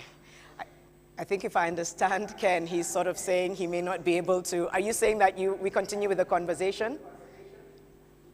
Okay. We really had hoped to get your views, but we can still continue to see. This is the new normal. It comes with all kinds of interruptions. So let's see if you can just hang on, because this conversation ends in about 20 minutes. If we can just see whether we can try you one more time, Ken. Again, apologies, bear with us. We'll try come back to you a little later to see if you can contribute, because we really wanted your thoughts on this. So just hang around another 20 minutes or so, and if that doesn't work again, we'll apologize. So sorry about that.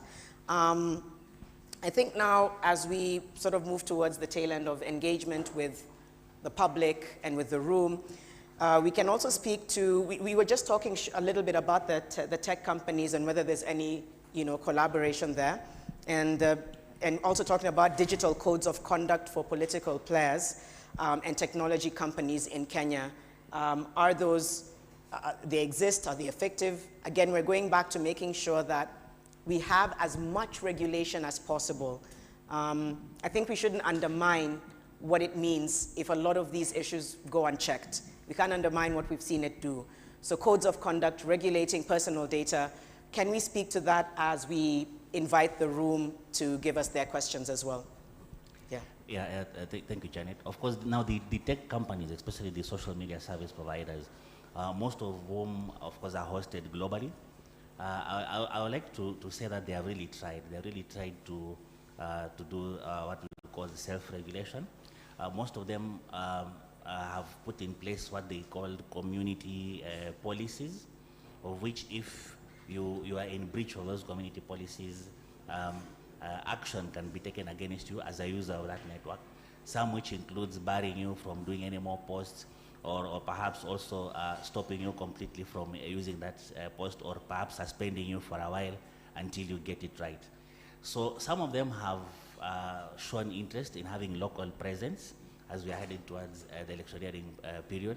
So we're already seeing a lot of discussions on those lines, and they're putting efforts in terms of mobilizing their teams, recruiting and making sure the preparation of them. Now, it's not a new thing for them, because globally a number of other countries have been having elections, and such drills, such preparations, they do them in good time, and they're actually bringing on board a lot of experience in terms of how to handle issues on it, because they have seen it all, from all sorts of violent elections to those most advanced economies to the least advanced economies, and we are already seeing that they're bringing that interest within a country.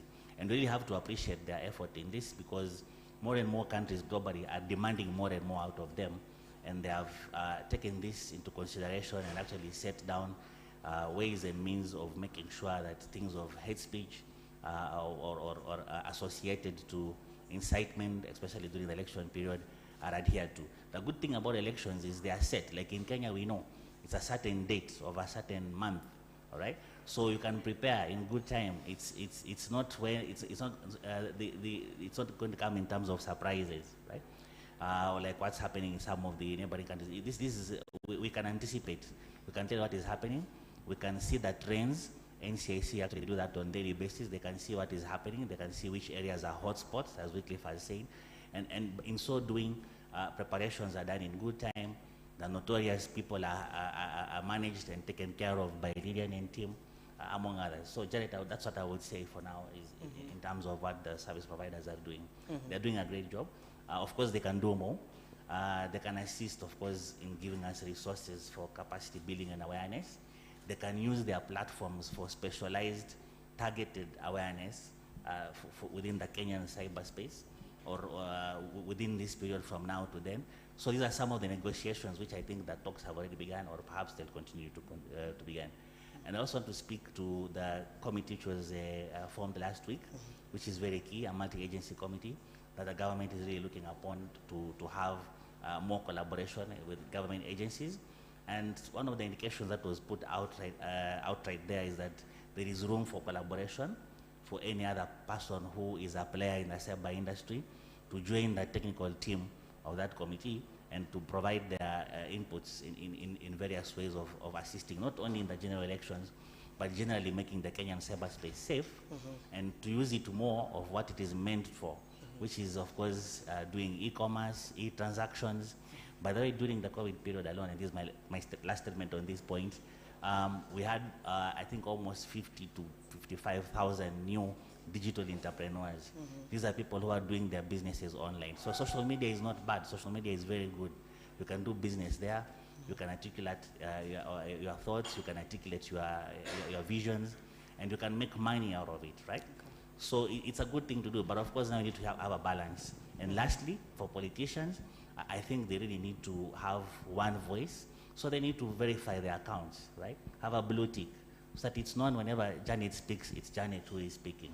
Because there'll always be pseudo accounts or any other person would want to be Janet, and they will create new social media accounts and speak to them.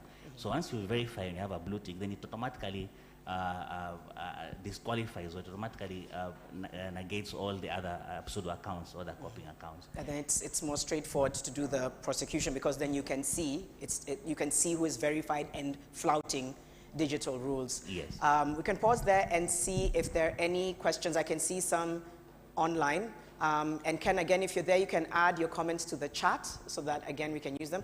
I can see there's 2 questions from the room, and then we can get some from the online space. So we have a question here. Okay. Right here, yes. Maybe just your name and who it's directed to. Thank you. My name is Kathy from Code for Africa. And my question likely would be addressed by the CA and the NCIC. I'm hearing a lot of collaboration, but for us at Code for Africa, what we do is, we are in the space of misinformation, disinformation every day, and we have a challenge when it comes to getting information from government agencies. I'm not hearing any collaboration with us, We have a policy where we say steal our stuff, for instance. You might not be fact-checking, but because we are, you could amplify the things that we are doing so that then even the public is aware that there are people who are looking into misinformation and things like that. So I think what I'm asking is there room to collaborate with people like us who are in that space every day so that then when we pick up something and flag it as fake, you're amplifying it. And then when it comes into your hands, it's easier to get into Lillian's hands as well so that we see prosecution. So is there that? Can we have that cogwheel? That would be my question. Thank you. Fantastic. We'll come and get an answer. We'll just get another question. Oh, now it looks like there's 2 more. We'll try and keep them really, really brief. There's a gentleman at the front, right here. As brief as you can. Thank you. Yeah. My name is Kenna from People Daily. I've got 2 concerns. The NCIC have said about capacity. My question, even if you give NCIC a budget equivalent to that, maybe Ministry of Health or Defense, without political will, will there be a change? And they should tabulate, people who have been prosecuted and all that. I think NCIC and all that, such other bodies were created because of, it's just to please the donors and all that, because it's on and off since NCIC has been in existence. Is there a downtrend or an uptrend of hate speech? And the other question is to the DPP, what you had asked about the witness protection program. Why doesn't this witness be brought, be the first witness and it's put under certificate of urgency? So that instead of prolonging the case, because the more you prolong the case, the witness lives in the community, the MP is very powerful in the community, there's maybe even poverty and all that. If DPP is really serious into the job, they know very well there's likely to be a change and all that. Thank you. Okay, thank you for your questions, Ken. I think we'll have to get two more briefly, because I know you put your hand up, the lady behind as well, but Fabian, you can go, then the lady behind. Yes, please go ahead. All right, I'm just reading out one question that has come through online from Declan O'Brien. Are there any restrictions or emergency measures in place due to COVID-19, for example, for media and journalists, which might impact how the elections are conducted? Okay, to influence how elections are conducted. Yes. All right, and the last question. Okay, my name is Anne from the Election Observation Group. Nicaragua did the elections yesterday, that was on Sunday, and Facebook has pulled down over 900 plus Facebook accounts, Instagram about 363, and also Facebook pages about 140. So Kenya comes for elections, August 2022. And my gentleman from NCIC, the last time I checked, we still didn't have a definition for hate speech. I don't know if we still have it now. And you also spoke about that you have pulled down some accounts. Maybe you should tell us how many of these accounts have been pulled down, based on what, now that we don't even have a definition for hate speech. Then my friend from CAK, they say the devil is in the details. When you tell us to read the law, and I'm a layman Kenyan who cannot understand those technical terms, the question is, have you simplified the law so that I, as a mwananchi, can be able to read and understand? And also maybe to mention for the CAK gentleman, in January 2021, the equivalent of the CAK in Uganda had written to YouTube to pull down some 41 channels that belonged to Bobby Wine, and YouTube refused. So now in this time we come here to Kenya, do we see a scenario where some of the politics will play, and we see some of the channels, we see some of the Facebook posts brought down because of political affiliations? Then my lady from the ODPP, when will we stop politicizing cases? Because I remember we've taken politicians to court on matters hate speech, but those cases have either collapsed or they have not gone anywhere. So going for elections next year, do we see the trend doing the same, or are we going to see something different? Okay, thank you. Those are the questions we can take for now. I think we can start with the last one, where she talked about politicizing the cases and whether we'll see anything going forward, and then we'll try and address some of the other questions. Thank you so much for your question. And let me say that as ODPP, we do not politicize cases. We prosecute, as I had said earlier on, it does not matter who you are. If an offense has been committed, it has reached the threshold, we will proceed and prosecute you without,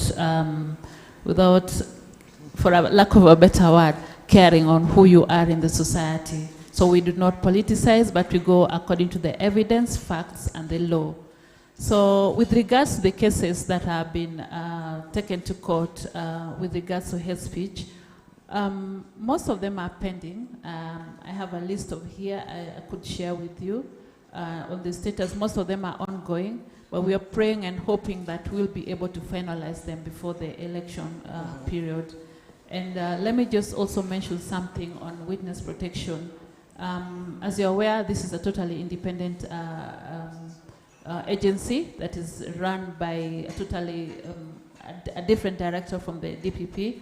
But what we've done is that we have signed an MOU with them, and we are able to fast track their cases, and that is in conjunction with the judiciary. So what usually happens is that if there's a case that a witness is protected, we reach out, and between the Witness Protection Agency, the judiciary, and ourselves, and we're able to fast track. But remember, a case does not only have the DPP or the Republic. There's the defense. Are they ready to, with the case to go for hearing? There's other challenges. I mean, are we as prosecution ready for hearing? Is the defense ready for hearing? Is the court ready for hearing? Is the accused person ready for hearing? Is the witness available? So there are other circumstances that might come to play, and as a result, the case may delay. But I can stay here without fear of contradiction. In cases where we're having the witnesses, and the witness is willing and to come and testify, we usually try and escalate those cases so that they're heard on a priority basis. But remember also, witness protection is a voluntary. You may have a very key witness, but if the witness chooses not to get into the program, there's nothing you can do about it. So as you're saying, it is a matter of, again, going out and sensitizing the witnesses. And at the end of the day, I always say we are Kenyans. And as we are Kenyans, there are certain values that we must espouse. We must, as a Kenyan, not depending on the government, but just looking at it like in your house, you have some values. And these values are then slowly escalated to government and everyone. So as a Kenyan, I just urge all of us to be patriotic, because if you're patriotic, then even the issues we are discussing of misinformation, giving false information, escalating them, then if you have those values, then we may not be able to escalate those. We may not be able to retweet information that you know is wrong. You may not be able to share information that you know is wrong. So at the end of the day, I always say, as a Kenyan, it starts with me, it stops with me. It's not the government, it is you as a person. Thank you. Okay, thank you for that. We're, in the interest of time, we'll need to answer some of the other questions which were asked around simplifying the law for the public, issues around invitation to collaborate, and the definition of hate speech, and how many accounts have been pulled down. So we'll see if we can get through that, and I think a lot of these were for the two of you. So definition of hate speech, and also speaking to how many accounts roughly have been pulled down, just to give the impetus that something is being done. Yes, thank you very much. Yes, it's good to ask the definition of hate speech. Sometimes the definition of hate speech, sometimes there is the Kenyan laws, American laws. In America, you talk about freedom of speech, but as per our act, NCIC Act, which defines very clearly what's about hate speech. One, hate speech will not combine anything. If I can read, uses threatening words, abusive or insulting words, behavior, or displays any written material.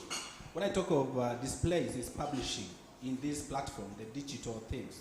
Those are the kind of the definitions. But in some instances, some people will say that's freedom of speech. I'll go further. There is the tone, the language will be used the time you are publishing, the time you are insulting, those ethnic related. Because hate speech, you can talk about tribe A should move from different tribes. So those are the kind of parameters, interface, which you use for us if you are being charged with ethnic content. And I have an act with me, I'll share with you, which has some more definitions about that. Secondly, to answer, you talked about how many accounts we have put down. It's a daily basis. Like every day we can do, like, depending on the cases, which one, they are anonymous, they are fake. We do, like, from Facebook, from any social media platforms, it can be 50, 30, but later I can share you with the records. As per the quarter, we do them quarterly. I can give you the full records of the accounts which we pull down. The only thing we pull down, there are those which we have not got enough evidence, or they are being propagated widely. Those are some of the things which you use. Thirdly, to answer the issue of collaboration, yes, we invite any people to collaborate with us, especially in advocacy, in training, and so on.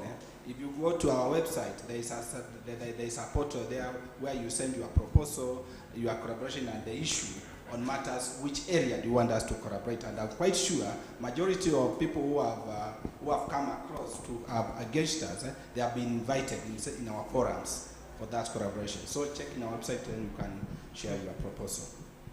Thank you. Finally, Joseph. Yeah, thank you, Janet. On simplifying the law, yes, this is very important. We really need to simplify the law. Speaking particularly on the Computer Misuse and Cybercrimes Act, which was under litigation until some few months ago, and when the litigation process was over, it's when it was officially launched last week.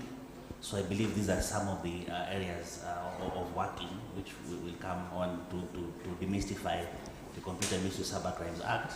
But as far as the Kenya Information Communications Act, which is basically the main law for the Communications Authority, and we emphasize on consumer protection, and we believe the users of the cyberspace are part of it. A lot of effort has happened in these areas. We have done road campaigns, we do online campaigns. We have also reached out to counties. And also, more importantly now, we even have the mobile app, the KSAT, which you can actually access. And we send 2 tips every week. And now we are concentrating more on demystifying the various laws and what they are. So it's an important app to download. And what we shall do is, perhaps what we need to do is to sensitize more and more people to download this app so they can get a real-time sensitization and at the same time also be able to report. Okay. And it has the option of anonymous reporting. If you see something that you want to report and we don't want to give their identity, we can also do that, give us a tip, and then we're able to pick it up from there and go ahead. Okay. I have to speak to Kathy with regards to collaboration, and I think that's why we are here today, to meet you, to exchange the knowledge of what you have on your end. Personally, actually, I've never heard of your foundation. I just heard of it today.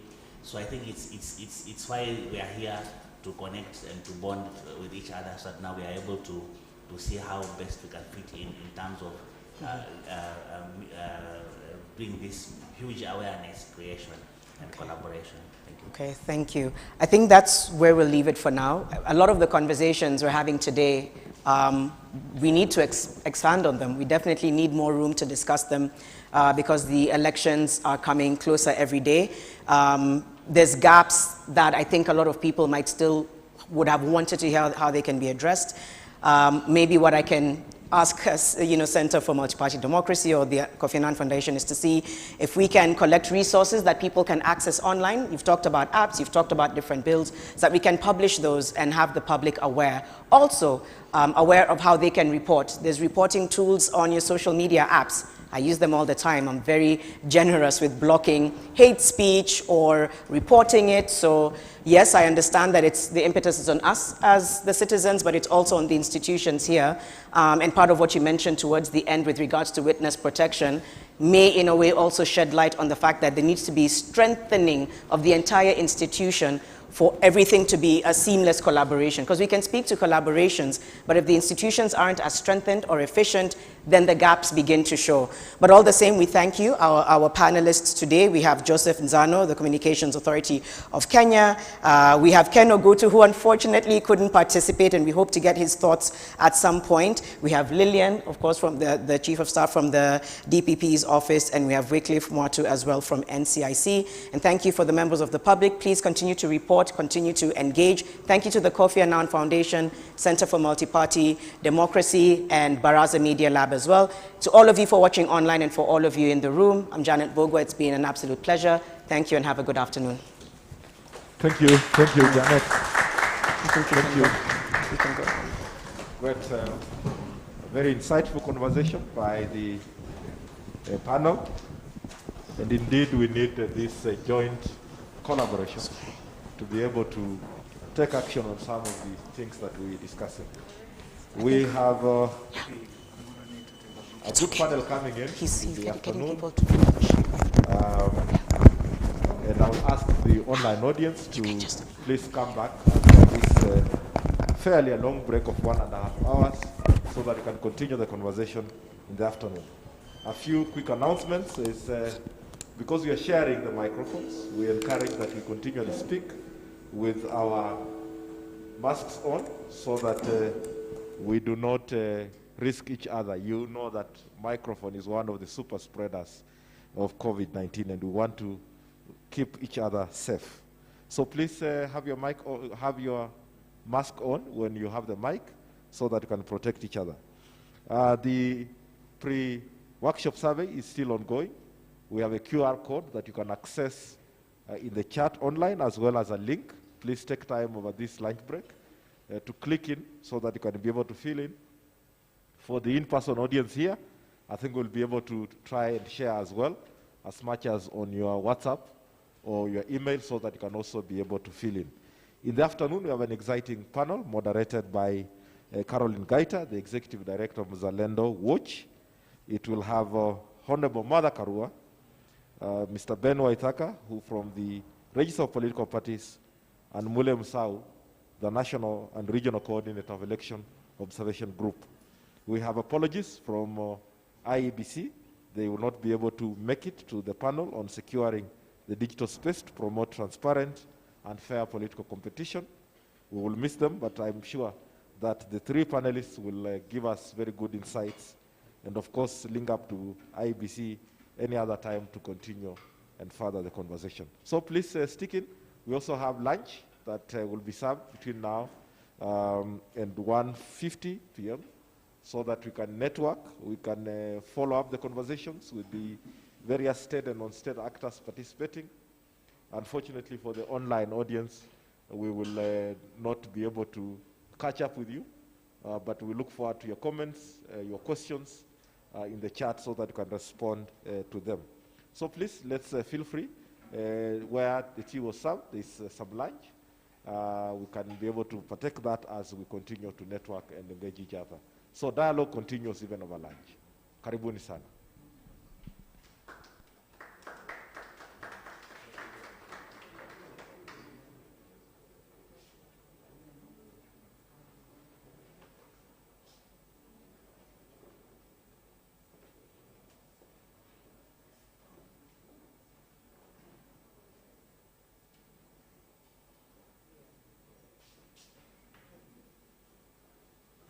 Please, let's have the panelists back for a group photo quickly.